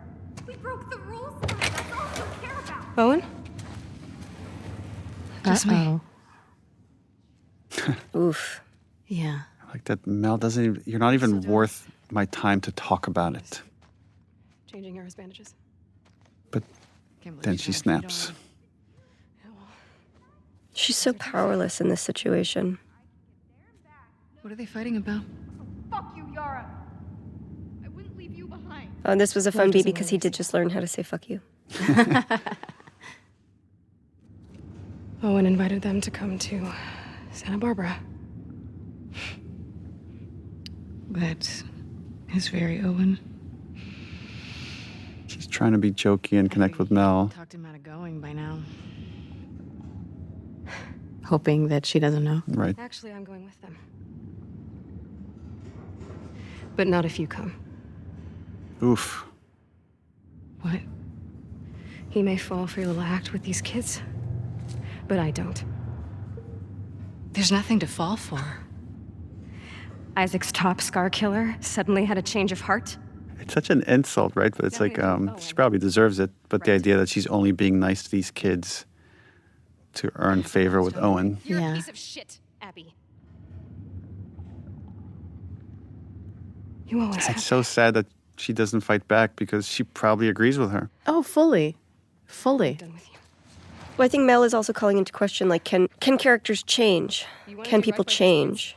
We see it with Joel, but it happens so rarely, right? And so many of our characters are myopically focused and can't change no matter what. So I understand why she feels like this must be bullshit. No, but she finally feels like, oh God, I'm doing the right thing. I'm finally doing the right thing. Maybe I can be better. And then like this instant back to reality. I like that showing emotion in this world is somehow a weakness. Nice shirt. We iterated a lot on what was on that shirt. We had, Yes. I just remember we had thinking the same thing. all these different designs that were just too distracting, and finally we ended up with something pretty subtle. How's your arm? Because she'd need an aquarium shirt. Why does that otter look so sad? Otter lost its arm too. Lev coming around? He will. I remember a conversation I had with Victoria here about Yara's motivation, how she's she feels like she needs to repay Abby in some way, and she's complimenting her, and she's pulling her in to like find Lev. But more for Abby's sake than for actually finding Lev.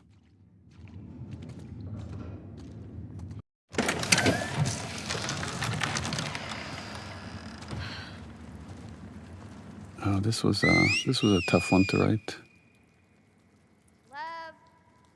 Oh yeah. How is he doing this? Hey, do you think maybe he could convince your mom? If she saw him like this, she'd strangle him with her bare hands.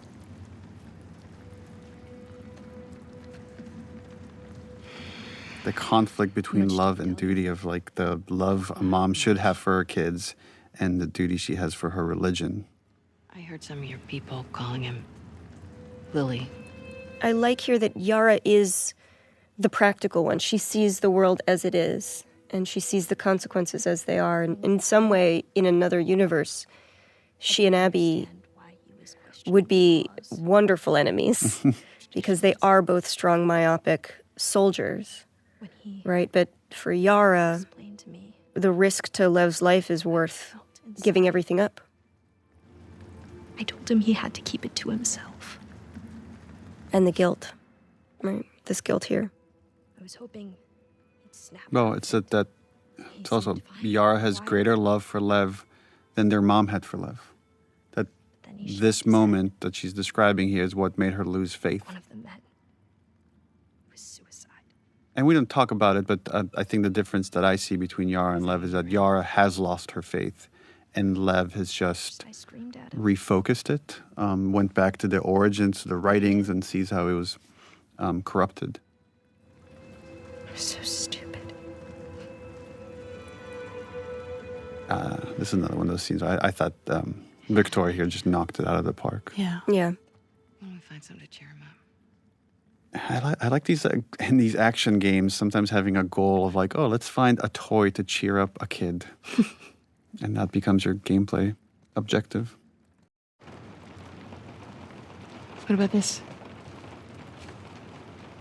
It's perfect. Mel's Another brilliant thing Ashley Swadowski sort of conceived of is you watch the kids visually change and move away from scars over the course of this game. So here we see Yara is now dressed like a civilian, but she still wears the braids. I'm sorry, I didn't realize you owned everything in the aquarium. She's not fully letting go. My aquarium. My stuff. I'm just kidding. Take whatever you want. You can't. Have you seen Lev? Yeah. He was down Yeah, we're about to get into this conversation of, I mean, they're talking about their relationship, but thematically there's greater stuff here, which is when are things too late? When have you gone so far that there's no coming back from it? She couldn't tell I was joking. They are very literal. They're literal people. I suck with kids. It's funny he says he sucks with kids, but I think Owen would be a great dad. Oh, I think he'd be an incredible dad. Another world. Coming to Santa Barbara, right?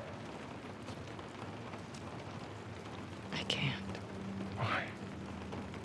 You know why. He's such an optimist, right? He's about to talk about that. We'll figure it out. I don't know how, but we'll figure it out. I know. I know it's a fucking mess. I know. But we can choose to be happy. Again, going back to something you said earlier, Neil, but it's like this idea that suffering is the way that we honor the dead. I don't think Abby has fully admitted, like, no, I don't have a right to be happy. There's no. Yeah. What's he doing? He's going after her. After who? His mom. She's gonna kill him, Abby. Is the boat ready? Not yet. How much time do you need? A few hours. This is their last conversation together. She just had surgery. I'm fine. How else am I gonna find him? I'll go with you. Owen? They're heading to the fucking island. Exactly. I'm not gonna let her go by herself. I think there's a part of Abby that knows she's about to head into a suicide mission. Yeah. Yeah, absolutely. And this is her forcing Owen to stay here. She's really trying. She's trying. The irony is in staying here. She is dooms what- them. is She what abandons them, yeah. Dooms him.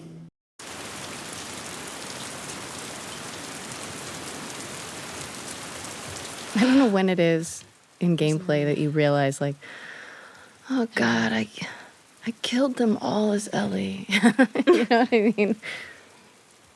What did I do?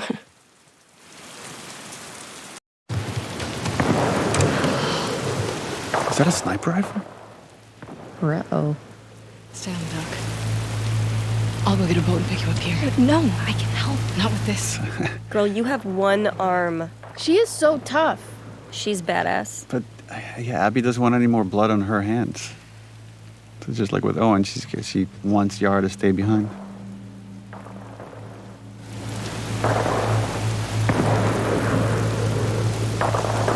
Get down! Abby, what the fuck? Manny? You by yourself? Yeah.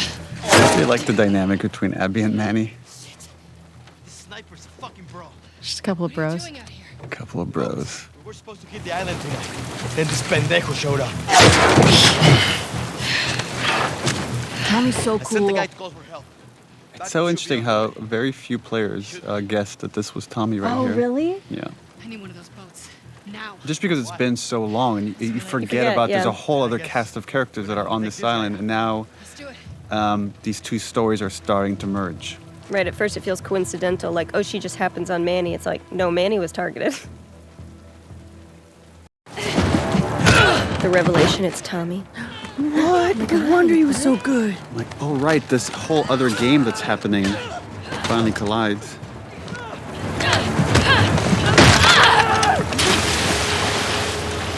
If you don't see a character die on screen, you should always question their death. You all right? That music is so ominous. Yeah. Like how she's just burying the death of her friend. Yeah. Just stay, again, she has this very narrow focused mind. And the realization that it's all gonna come crashing down. And the guilt, I would imagine, right? Like, the thing I would be burying in that moment is, oh, that's that guy? Oh, I'm complicit in the death of my friend.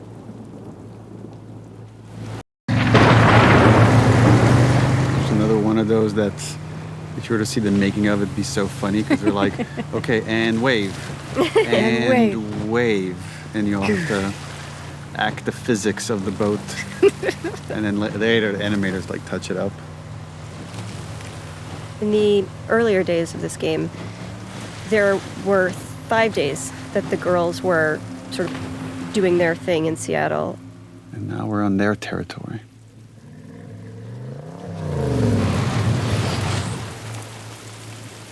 There was a whole day where Ellie would go to Scar Island to give you this opportunity to see them in the same nurturing way that we would see the stadium, where you get to see them take care of their children and their seniors, and you get to see them farming, and you get to see them be human people. But we cut it because ultimately it didn't shift Ellie's journey.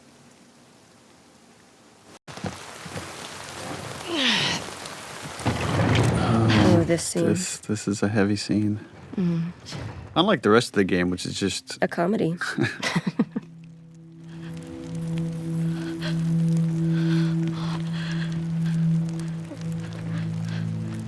That shift right there for Yara is really nice, of going from grieving to protecting. Consoling, yeah, that's right. Those cuts. And she knew it was going to happen. She knew that's what the outcome was going to be. Lev's an optimist. Trying to make her stop. It's just pushing her off of me. She hit the table. With everything that baby Lev has been through in this past week, this is truly the death of his innocence. Mm-hmm. Now these three have become the us, and the WLF is about to become the them. There's this little connective tissue right here of, or this moment of connection between Abby and Lev that I love, that she hands him the bow. Just the exchange, again, this exchange between them. My baby. Sweet baby. All she can do is arm him. This way. Got one! Oh, this is This is the... Yeah. So right, originally you would come into this island, and this is where we would have killed Lev, and we had these concepts of stone mound graves, and that you would find Lev being buried in one. But instead, we flippity-flopped it. It's funny. It's like Abby stopping Lev from doing the thing she couldn't even do, is grieve for the person she loves. And there's our second Isaac scene. Well, not a good look. This was really fun watching you guys play this back and forth. It's like every other time you've been able to reason with Isaac, but he's at the end of his rope. He's not one of them, please. Abby, move. God damn it, he's just a kid. Isaac doesn't see a kid, you know? You have 3 seconds to get away from that scar. 1. You really gonna shoot me? 2. I'm not fucking moving. That facial expression was great. No! What the fuck? And Jeffrey Wright gave us a lot of deaths, a lot of falling in all these different ways. I remember that. This was another one of those where we wanted to make the volume feel bigger and run with the characters. And then we had a hard time, I don't know how much you remember, Laura, of like getting this beat to land right here, this exchange between the two characters, until we somehow, I don't remember the exact order of events, but we came up with this line right here. You're my people. Yeah, we were on the stage and it just wasn't quite working. And you came to me and you said, let's come up with let's brainstorm some other lines. And I said, you're my people. And you're like, okay, that's it. And you just walk back on set. And it really, it's become my favorite line in the game, because it is, to me, it is the unifying idea. This one here is actually one of my favorite scenes in this game. I agree. This one's really great. It's just the visuals, the exchange, how far we've come. Just the idea that he's cold, the weather. She's so Joel here. She's just such a dad here. This is, again, this is one of those things that's very easy to write on the page. She takes her jacket off, she wraps it around Lev. Very hard to execute and make it look good.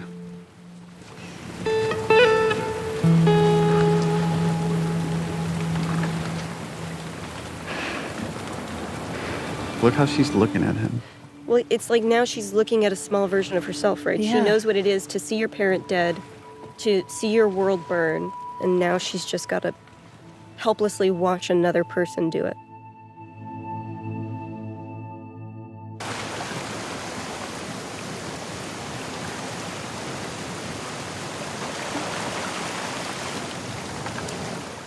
This is, again, where the two stories are barreling into each other.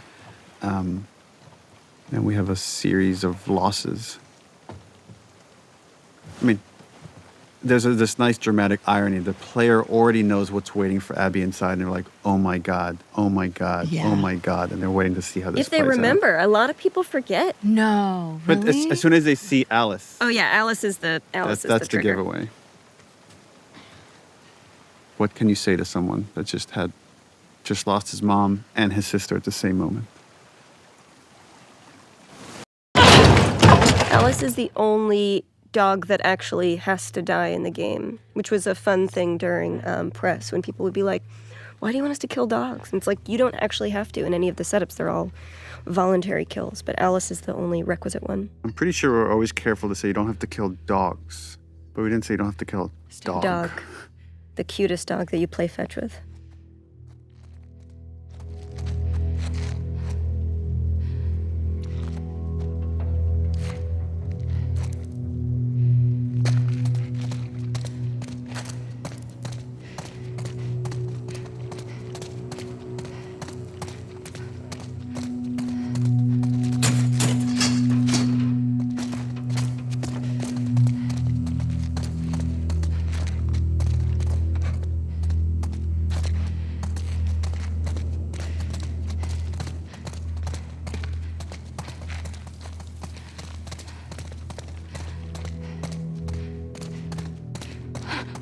Be careful.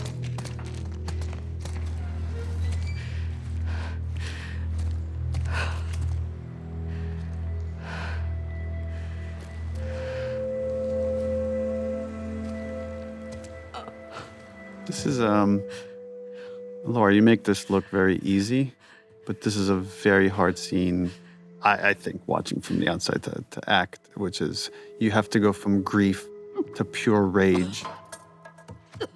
I think, Hallie, this was your throwing up that you wrote into this scene. Yeah, probably.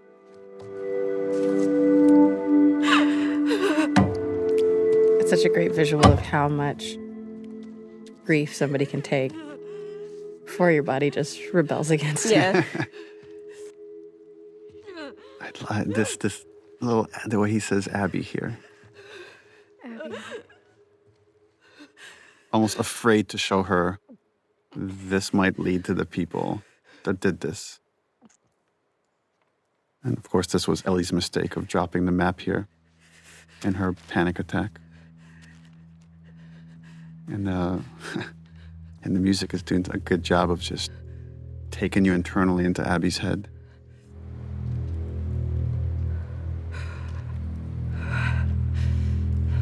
Now she's regressing back to the vengeful spirit she was before.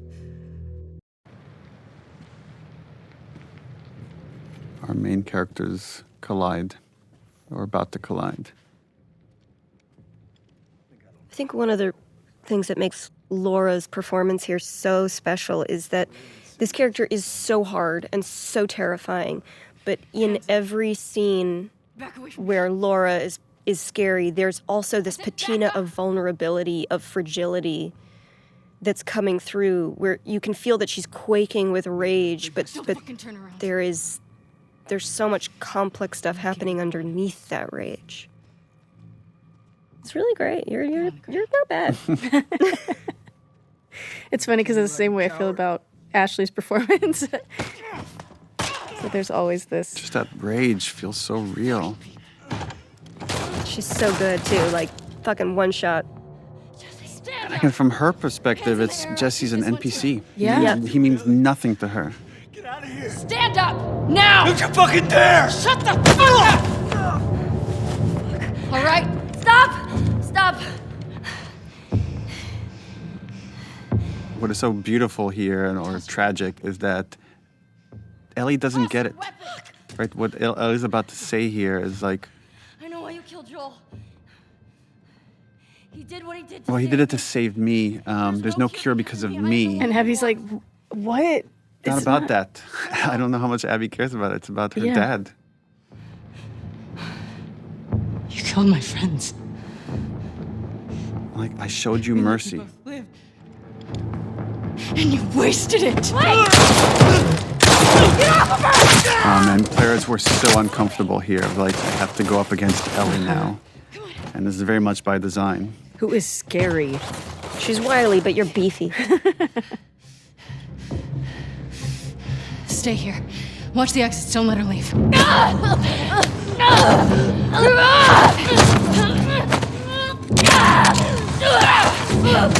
If I remember correctly, Ashley, we had you like have water in your mouth when you delivered some of the lines here, because your mouth is meant to be filled with blood. Yes. Wow. Okay, because I remember I was, as my usual, I was like, why am I just laying here? I would try everything I could to try to get up and go save her. So I think the water and having that and having sort of showing or being able to hear how messed up Ellie is in that moment. This is the other scene that lives in my head. The knife to a pregnant girl's throat. It's so terrible, but in her mind, like, Ellie just intentionally killed her pregnant friend, and Mel is so visibly pregnant. And the fact that Abby does not kill them shows that she's kind of in a little bit of a better mental place, I think, than Ellie is. Yeah, Well, she's she's grown also a got little her bit. moral compass, like, yes, right in front of her. Yeah. Well, there's like Yeah. two versions of love right in front of her. One Yeah. is a destructive one of like wanting to do justice by the people that I've lost, and the other one is wanting to do right by this kid that I've come to be their protector. And she Who's already chooses. seen too much violence, who's already experienced too much wrath, right? It's like, he needs peace. Ellie? Hey. That poor baby. That poor baby. Yeah. We had a lot of conversations here about Ellie's thought process, the things she's not expressing, but she put the baby's life at risk right now, right? It's like, who knows what, and when she's in this fog of PTSD, what she could have done. This is the moment for Ellie where she's... It's never going to get better. It's not going to get better, and she's put her family in danger. So it's probably better to just go. Well, Dina is also trying to sweep it under the rug, and this is what's going to happen in the next scene. Like, let's just go back to bed. Everything's fine. If I could buy another week, maybe she'll get a little bit better. Or even just the distance to speak. It's just like when somebody's really in the thick of like the panic and the fog of grief like that, it's like you do kind of need time in order for them to kind of continue to progress through the stages. But it's like Ellie is refusing to move through these stages. And so like I feel like when we were doing this, like the patience that I have with it was that it's like maybe she'll move to the next stage soon. Maybe we're getting there. Maybe that's what we're getting to.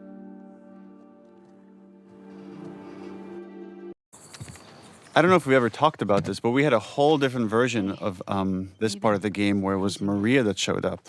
Yeah, but we felt it would be more intimate if it were seeing how broken Tommy was. Well, it should be like feel more the guilt of like seeing the damage on Tommy and having Tommy been changed over this year since he got back to Jackson, of like the guy that wanted to protect Ellie and not go on this quest for revenge is now guilting her into it.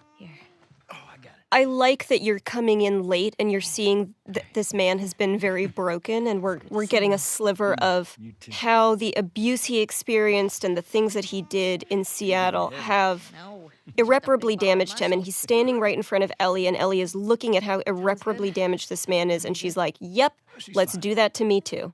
I'm willing to see the ghost of my future. That's the fate I deserve. Sorry. Nah. We talked about it a lot, and yeah, it's what we both want, so. Well, the other thing we were talking about is the other big Ellie-Tommy scene is after Joel's death and how they can't look at each other. And then this happens again here. Once he asks her to go, she can't look at him. I think it's a confrontation thing, or when I'm feeling anger, I get uncomfortable, like I don't want somebody to see it. It's also the shame, right? Of the shame of Yeah. I'm letting you down. I'm letting Joel down. I'm letting myself down. Yeah. Described her as built like an ox, traveling with a kid with scars across his face. He said they're living. I also think that there's something important in this scene for Dina, right? Because Dina has been such an amenable partner through so much of this game and their journey, and even when Ellie's off the deep end, Dina is a nurturing force. And here she's finally drawing the line. We're done with that, Sarah. She's finally like, we're done with that. I'm speaking for Ellie now. There's a line here, and you've crossed it. And like the rage I felt too when he keeps going, I was like, it's insidious. You know, it's like he came and brought the virus back into the house and now she's sick again. Think of all the guilt he's carrying. He failed to save Joel. He failed to save Jesse. He failed to get Abby. He's fucked up. His marriage has fallen apart. All he has left now is this revenge. That's it. Well, it also it goes back again to that ego thing where it's like, you asked me to do this and I did it. I went to Seattle. Now I'm coming back for you to pay up, and you're going to be a little bitch about it. Well, and again, he doesn't. He's too blind to see the suffering that she's going through. All he could see is like how damaged he is. But what he's say like, oh, you live out here, and you got your family, and everything's cushy, and everything's fine, and I'm the one suffering. But he doesn't see that he's not the only one suffering. What a joke. And I love that Jeffrey, when Dina walks over and Ellie's sitting there at the table, and Jeffrey is not even acknowledging Dina. In a way, Tommy might feel like, I'm more family to you than Dina is. Yeah, I've known you longer. Like, that's exactly think what of everything it felt, we've been through. And it's the only time there's really personal conflict between Ellie and Tommy. That's one of my favorite Dina moments. Yeah. Because it felt so real. I was so mad. Yeah. Just like flying out the screen door and being like, listen, motherfucker, get off of our property. I love it.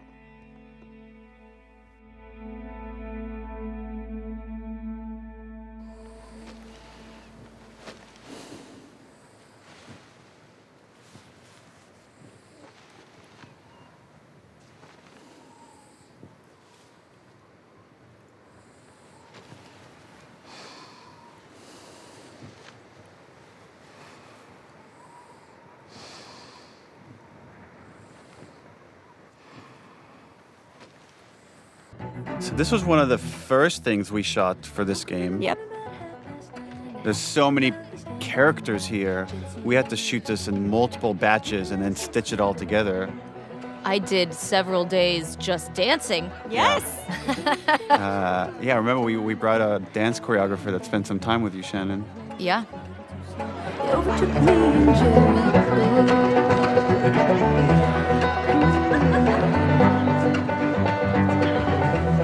This was the demo, and so we had to. This was tricky because we're introducing to the world a lot of new characters with a lot of interesting dynamics, and trying to do that through exposition, but as thin an exposition as possible because, dear God, nobody likes exposition. It was hard. What happened? This scene has jumped around all over as we're playing with the structure. It used to be in the very beginning, and then we felt we just had too many cutscenes in the beginning. We needed to get to the action a little bit faster, and then we moved it to the end. We changed the writing for the beginning. She's putting on quite the show. But there's something kind of nice, and I guess there's a tragedy to it of coming here at the end as a memory. Of just seeing Jesse's alive and Ellie and Dina are okay and no one's, and there's Joel. Hey, what took you so long? Oh, I'm here. And this really innocent first kiss. Hey, don't forget, we're heading out early, so get some rest. Yes, sir. You're such a dick. Come on. This was the first scene we shot. This was the first scene we shot after you hired me. Yeah. How bad do I smell? I look at this and I'm just overwhelmed with all the details of the shirt, of sweat stains, of little hairs on the neck, little dimples on the smile. And this is hundreds of people of work for months to get this little moment. Sweat and trying to capture The hair that I put behind her ear is crazy. Yeah. And that has to switch from being physics hair to being hand animated hair It's as soon as crazy. you make contact with it. Whoa.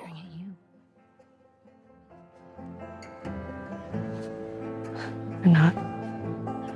And even just the kissing, like, I mean, it's just, it looks so realistic. Yeah, and it's actually a combination of several performances all stitched together right here. And then the lighting has to change from shot to shot. It's interesting highlighting the bracelet that's back on Dina's hand. It's a nice lovely. reflective moment of like how innocent things were for all these characters. Yeah. I love just the little surprise on Ellie's face, the little like moment of shock before melting into it. And then we're about to get into Seth. And again, Shannon, your rage is so real here. Hey, it's a family event. Fuck are you looking at? This whole interaction was based on one time I was at Blockbuster and I'm just talking to my friend, I'm throwing curse words around, and the dad in front of me had his 2 kids, and he's like, "Do you mind? There's kids around." And that always stuck with me. I felt such shame having used curse words in front of these kids. Ellie, Ellie, don't. Get the hell out of here. Get your hands off me. Hey! Enough. Come on, you. Let's go for a walk. What about them? You worry about yourself. I feel so bad for Joel here. Ugh, me too. What is wrong with you? She doesn't want to be under his shadow anymore. No. But he can't help himself. He's just trying to. He's Someone trying to dad. someone is hurting her, and he's going to stand up for her. Oh, Papa Bear. Yeah, you know you were an asshole. Yeah. Yeah.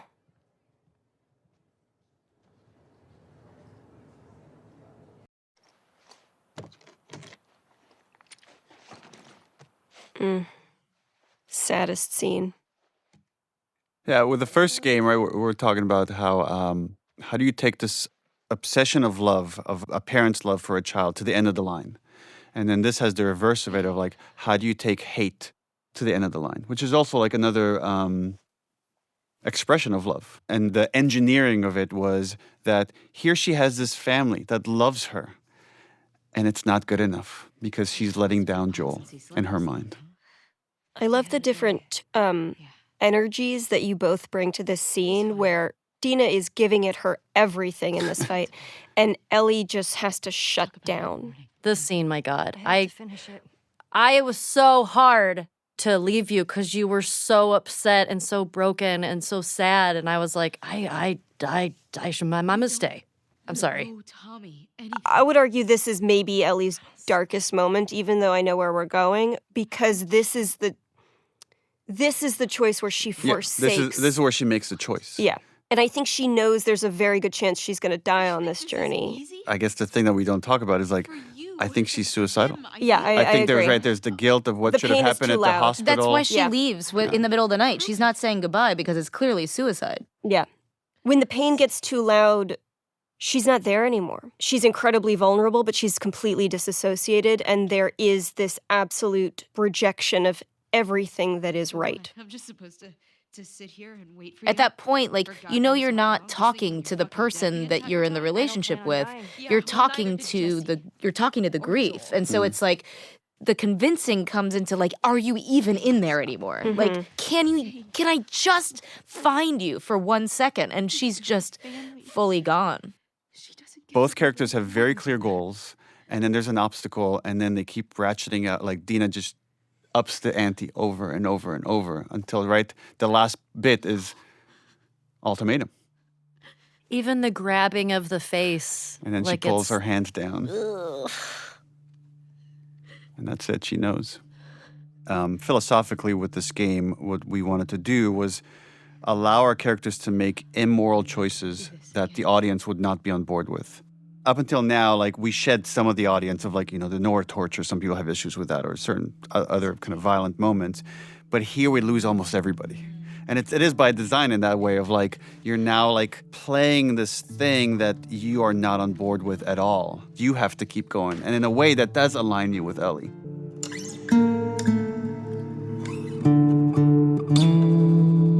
These shots are so gorgeous. There's a nice misdirect coming up here. We purposely gave Lev chucks So you're thinking for a second that, oh, okay, this is where I pick up Ellie's journey. And again, now you've been a while away from Abby and Lev. And now Lev has fully shed his seraphite exterior. Has hair. I love to see their growth, their relationship in this moment. Okay, Constance. In letting go of hate, Abby has taken on Owen's optimism, Owen's hope. This thing that was just this flame that was almost completely extinguished within her. Somehow in all that tragedy and all that horror, she was able to find it again. Her face seems brighter, it seems lighter than it has been the entire game. Come on. Even in the flashbacks.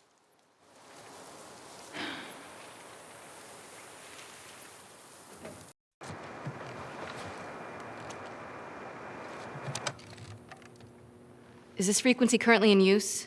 This is so small, but I love What? the hope. Again, it's just like she has a bit of hope here, and then it's cranked up to 10 when she hears the fireflies on the other side of this radio. And isn't the firefly on the other side of this radio another Vox Machina hero? Is it really? Yeah. Who is it? Liam O'Brien. Is it? Yeah. He was my fellow nurse, wasn't he? In the He was. Yeah, we were with the two nurses. In Last of Us 1. Is this frequency currently in use? This is Abby from Santa Barbara. Is anyone out there?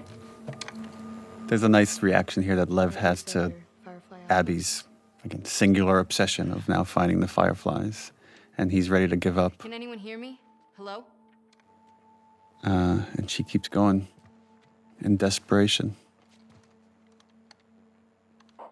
I love artistically how the character models for Lev and Yara were kind of a blend of both of the actors' faces, because now I'm like looking at baby Lev, but I feel like you can see some spirit of Yara still. Is this frequency currently in use? Hello, this is Abby from Santa Barbara. Can anyone hear me? If anyone can hear me, please reply. Please answer. Don't give up. Like that, this was perfectly shot, like we're pulling away from her, that this is how the scene's going to end. 24, 25 Constance. We got a tip I about don't a know base. why I but there's get weirdly emotional in this looking scene. for fireflies. I'm a firefly. Maybe just seeing how happy she is. Where were you stationed? I was part of the Salt Lake outpost. Like that little head shake. God, I'm so awkward. I mean, I guess I'm a firefly. I kind of disavowed them, but that is who I truly am. He was my dad. Well, how about that? We pulled everyone back Like to the satellite Liam's stations. acting right here, like in the reply. How about that? Like, holy shit. 200 strong now, with a few more every month. Owen was right. You're about to get 2 more. How do we find you? It's, oh, God. Yeah, that's there. There it is. Towards the large domed building in Avalon. We'll find you. Okay. Look at like the way Lev looks at her. He's happy for her. Looking forward to it. Good luck, Abby from Santa Barbara. Well, it's also like Over and out. there's a possibility of community here again. Yeah. Well, I'm sure everything's going to turn out fine for these two. But it needs to, Neil.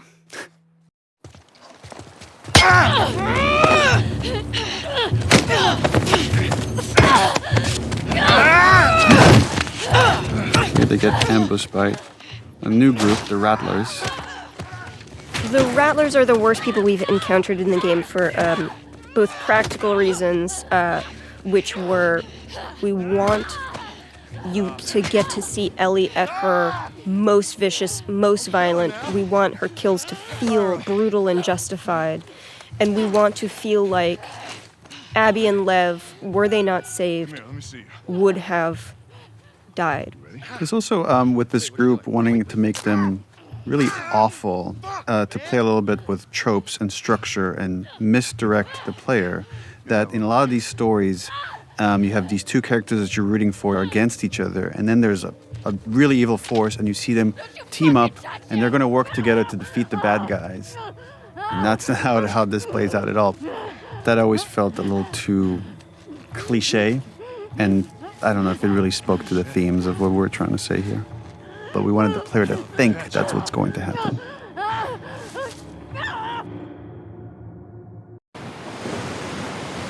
There's a nice economy here of storytelling. Like, we don't show Abby arriving at Santa Barbara with this boat that has become a character of its own in the story.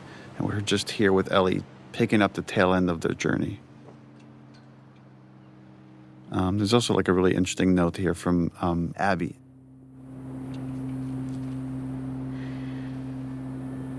And it's also the first time we're seeing just how emaciated Ellie has become. And she's sunburned and clearly not taking care of herself in the pursuit of Abby. I mean, it mirrors it can't all be for nothing, because she's killed so many people at this point.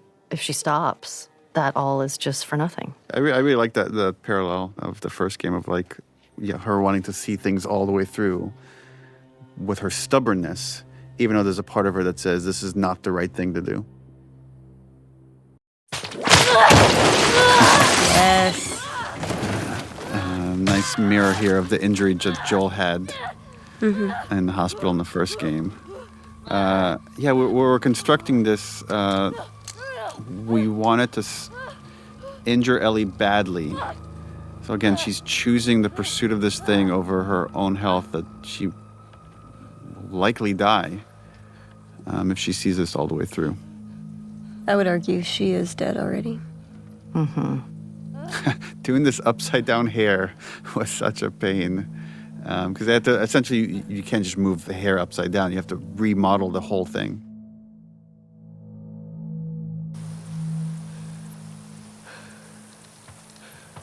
And we wanted her to have lost so much blood. It's again, the whole thing is starting to feel like a fever dream, and she thinks she's seeing like Abby and Lev, and then realizes, oh no, it's very different people. Travis and Logic. This was another moment to show how far Ellie has come, and how easier it is for her to kill someone in cold blood now versus the earlier parts of the story. And one more instance where she could use her superpower of being immune to get herself out of these jams. And what she's employing here is very similar to what Nora did to her, which is like try to insult them so they could get reckless. And in that recklessness, she'll find the opening. Something funny? Looks like you shit your pants. It's a good trick. I remember in this scene when I take the gun off of Bobby, the strap in one of the takes went across his neck, and I gave him a really bad rope burn. Oh no! Because I just yanked it really quickly, and he had that for about a week. Oh no! It looked I was like, oh no! It looked like he was strangled or something. But he looked badass. He was so excited. It was like, oh my God, Ellie killed me. He was such a fan of the game. That's right. He was excited. I love how efficient that action is right there. Of just grabbing the gun, spraying across his legs. And watch this little smirk that you give when he points out your bite. Because he doesn't know you're immune. No one's immune. She had a scrawny kid with cuts by his mouth. Travis Willingham. Yeah, that's her. Look at your face there. Is like it's like she's getting another hit of her drug. Of like, I'm actually back on the trail. She's so close, you can feel it. Watch this smile. Looks at the bite. Right. Talk. There. She's in a holding cell at our camp. Where is that? Head that way till you hit the railroad track. That'll lead you to a resort. It's like, had this exchange happened earlier, if she killed someone in cold blood earlier, there'd be a very different reaction. It's like she's becoming more and more like Joel at this point, more and more capable and more cold about the violence, where she could just execute it and move on and not think twice about it. I think at this point she's completely disassociated from the Like Ellie we've she's ever known. Staring him in the eye as he's dying.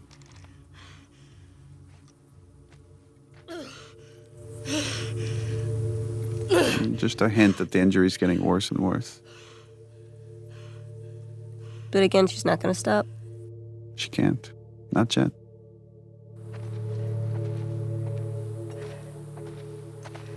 Tracks to resort. Tall round building. Tracks to resort. Tall round building.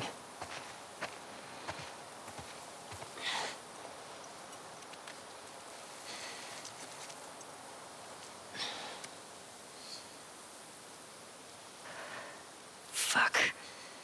Over here! Aim for his leg! We'll go back. Is that a gun? He's got a gun! Go back! God damn it. Remember this. Yeah, so the idea, right? She gets hit right at her injury. I like how badass this scene is. The desperation. Ugh. Remember the thumb to the eye.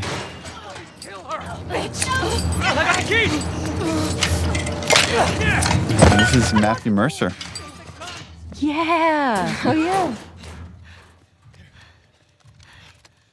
What I like about this sequence, too, is, like, you can look at everything that Ellie does is so ugly and so brutal and so unnecessary. But had she not come after Abby, who knows if these people would have ever been free? Who knows if this uprising would have ever happened, right? So again, there's these butterfly wings happening because of all of the choices she's made. That none of them are just black and white. You've got this constant gray you have to reconcile with. Oh, they're staring at her like she's some kind of wild animal. Again, like there's this whole crazy thing going on here of like slaves and slavers, and Ellie cares none of that. It's just she's so single-minded about Abby, and pretty soon, she, like in gameplay, she's gonna just start repeating Abby, Abby. I wonder how much of Ellie is hoping to die in that fight.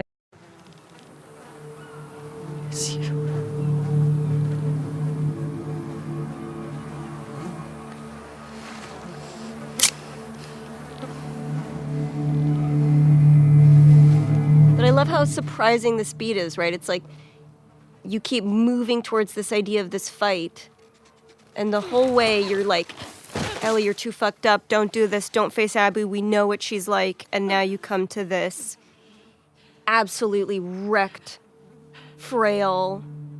I also love, it's pretty much wordless, and you could tell so much with the performance what's going on in their heads, and you could see Ellie's confusion and anger and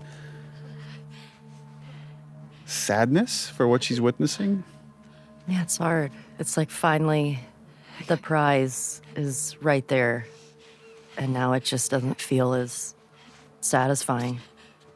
I always read that like there are boats this way moment is like, if I'm nice to her, if I'm just like treat her like not my enemy, then maybe like this will all go by quietly.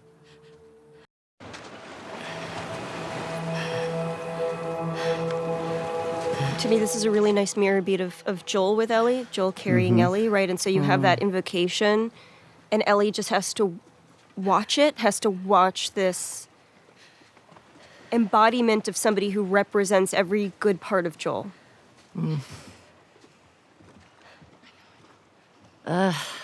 It makes me so sad. This scene, it's just because Ellie doesn't know what to do with all of that anger and that hurt from losing Joel. And now this is the moment. Yeah, because at this point, that's all Ellie has left. It's just this fucked up quest.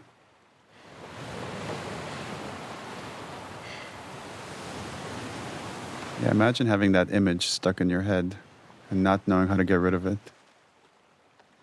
Yeah. And killing somebody else is not going to do it, but You have to get to that point. You have to realize it yourself. This was we actually had a really fun day. Yeah.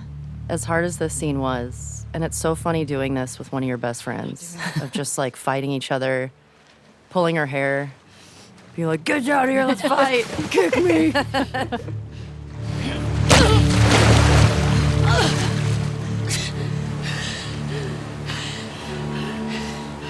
No.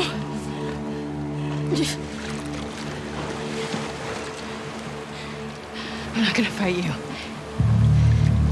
I think that threat is fake, right? It's, I don't think... Yes. I don't think... She's bluffing. I absolutely think she's bluffing.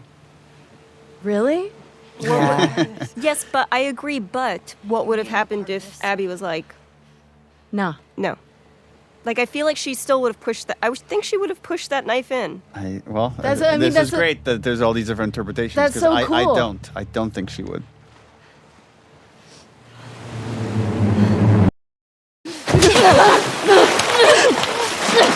There were all these other versions of how Ellie lost her fingers. Remember, Hallie, of like, there used to be when someone was waiting for her at the farm and then tortured her in retribution for what happened in Seattle. Yeah. Oh, I didn't know that. It was like the parent or somebody of somebody who died, of like an NPC essentially, who came, and so you're seeing that cyclical nature of violence of like, you killed my person, you killed my person, you killed my person. So somebody you didn't even realize you'd really killed tracks Ellie down. Wow. I love how you pin her with your knee. Yeah. So originally the conception was that Abby dies here. And it would have been such a different game, I think, if right now there was just a body underwater and Ellie was having this moment. Yeah, you didn't know that? I did not know Abby died here originally. Well, originally, like, I think both Yara and Lev died. And this was just Abby by herself when you meet up with her. And then Ellie kills Abby. Rough. Yeah. I think leaving Ellie with 3% of the humanity that she got from who she was, that good kid, that scrappy kid that Joel helped shape. I think if she killed Abby, you'd never see that kid again. And this gives a hope that she's still in there a little bit and could be maybe revived in the same way that Abby was revived in the right circumstance. I agree. Seeing the reactions, there's people that wanting to know, what was it exactly that made Ellie stop? Is it Lev? Is it this memory of Joel? Is it everything she's experienced? Is it just like Abby's state, that it's not this person that defeated her in the theater? And to me, it's all those things. The way our brains work is so messy. And that's the story was always meant to be very messy in that way, that there aren't these clear-cut answers. To me, that moment is 2 more seconds, this girl is dead. So I already know what this feels like. I can see what I'm going to feel like 5 seconds from now. Yes. And it's no different. Yes. So why? Originally, the house was fully empty. And there was a concern, I think, that we had that it's going to feel like something bad happened to Dina, and we don't want to make it feel like it's... Right. That's the thought in her head. It's more, Dina has made that choice to move back. If she had to move back too, she couldn't stay there alone with a baby. It was too dangerous. But I do think there's something poetic in, like, she didn't take Ellie's things with her. Yeah. There wasn't I'm waiting for you, I'm going to build a home. behind. It's I'm letting this die, here. And I'm going to let everything rot for you. Well, that's really bleak.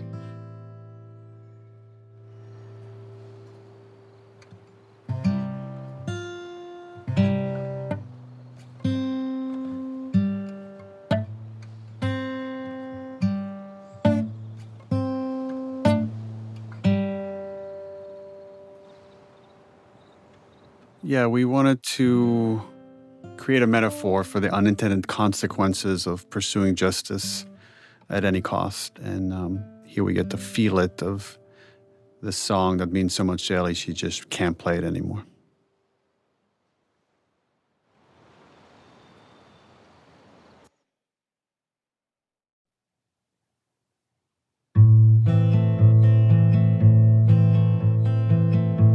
Also interesting thinking about Joel's headspace right now, like just been humiliated by Ellie in front of everyone. Who knows what's going through his head, but for me, sometimes when I get just filled with anxiety, it's guitar. It's just sitting down and just jamming and just... Yeah, not even playing a song, just playing through something. And we've had this scene at different spots of the game. until we finally landed. It's this final moment. Yeah, I think originally we were going to put it before the midpoint showdown of the game. Right. Oh, it plays so much better at the end. Yeah, no, It does. now you can't imagine it anywhere else Yeah. once it's here. What are you drinking? Traded his soul for coffee. Where'd you get that? Those people that came through last week. Oh. I would do the I'm a little same. embarrassed as to what I had to trade. This is the most Ashley has ever pushed back on a scene. Wait, really? Which this was because originally it was written that they hug at the end of this scene. And you're like, I don't know if they would. I'm not sure we could get all the way there. You were a sport about it, and we did 2 versions, one with a hug, one without a hug. And they were both very, very good. But ultimately, you were right. They're starting to forgive each other, but they're not fully there. Ultimately makes it more tragic. Yeah. I think that's why she goes on this journey, because it's just like it was never solved. Our relationship was never fixed. Dina. Is she your girlfriend? No. No, that was just one kiss. It doesn't mean anything. I don't know why she did that. But you do like her.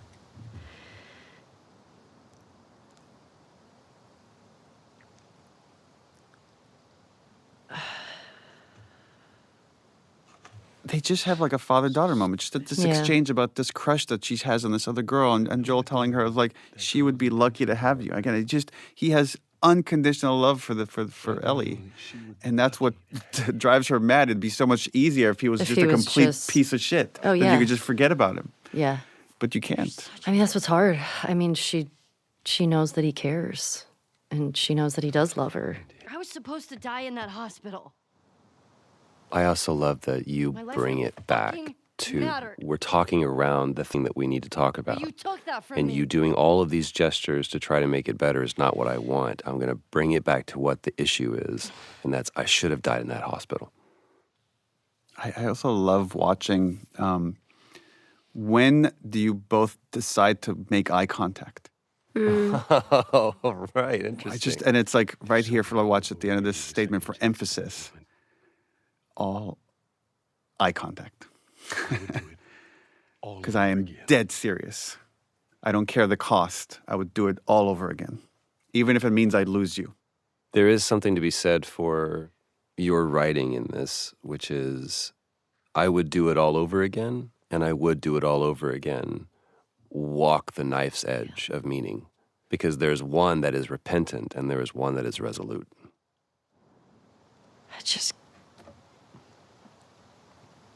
I don't think I can ever forgive you for that. Like this false moment, I can never forgive you for that. And he's ready to accept it. And then he's all of a sudden, but I'd like to try. And then I think the water works for everyone. Yeah. Just start right here. Oh. We did a lot of work of just writing these scenes and not being heavy-handed to talk about theme, but there is something about just the placement of the scene here. And it's a scene about getting over some horrible transgression that one feels.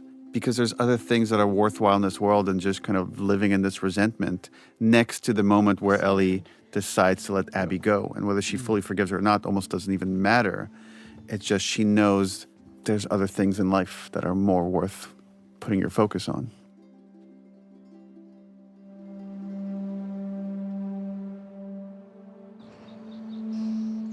It's interesting reading, seeing since the game has come out. It's been out for a few years now. How many different interpretations there are for this leaving of the guitar here.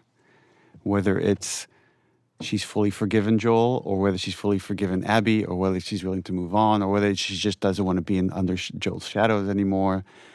And when people always I don't know if you get this often, people often come to me and they want the answer. They're like, which one is it? Mm-hmm. And I'm like, it's all those things. It's all those things in some way. Like people's minds are so complicated. Yeah. I mean, I think it's what we've been talking about with grief and how that can sort of manifest in somebody. I'll caveat by saying this is my own interpretation. And it doesn't mean that it's right. It's just mine. But sometimes you have so many triggers for trauma that you just need to let anything that might trigger you, you just have to let it go and start over. I mean, how I felt in that moment of, it's easier just to not get close to people. We know when we were writing this, we had so many conversations about leaving it on a hopeful note. And even though it's very dark, I do find it to be a hopeful note. It's left with that question of like, once you've committed all these atrocities yourself, can you come back from that?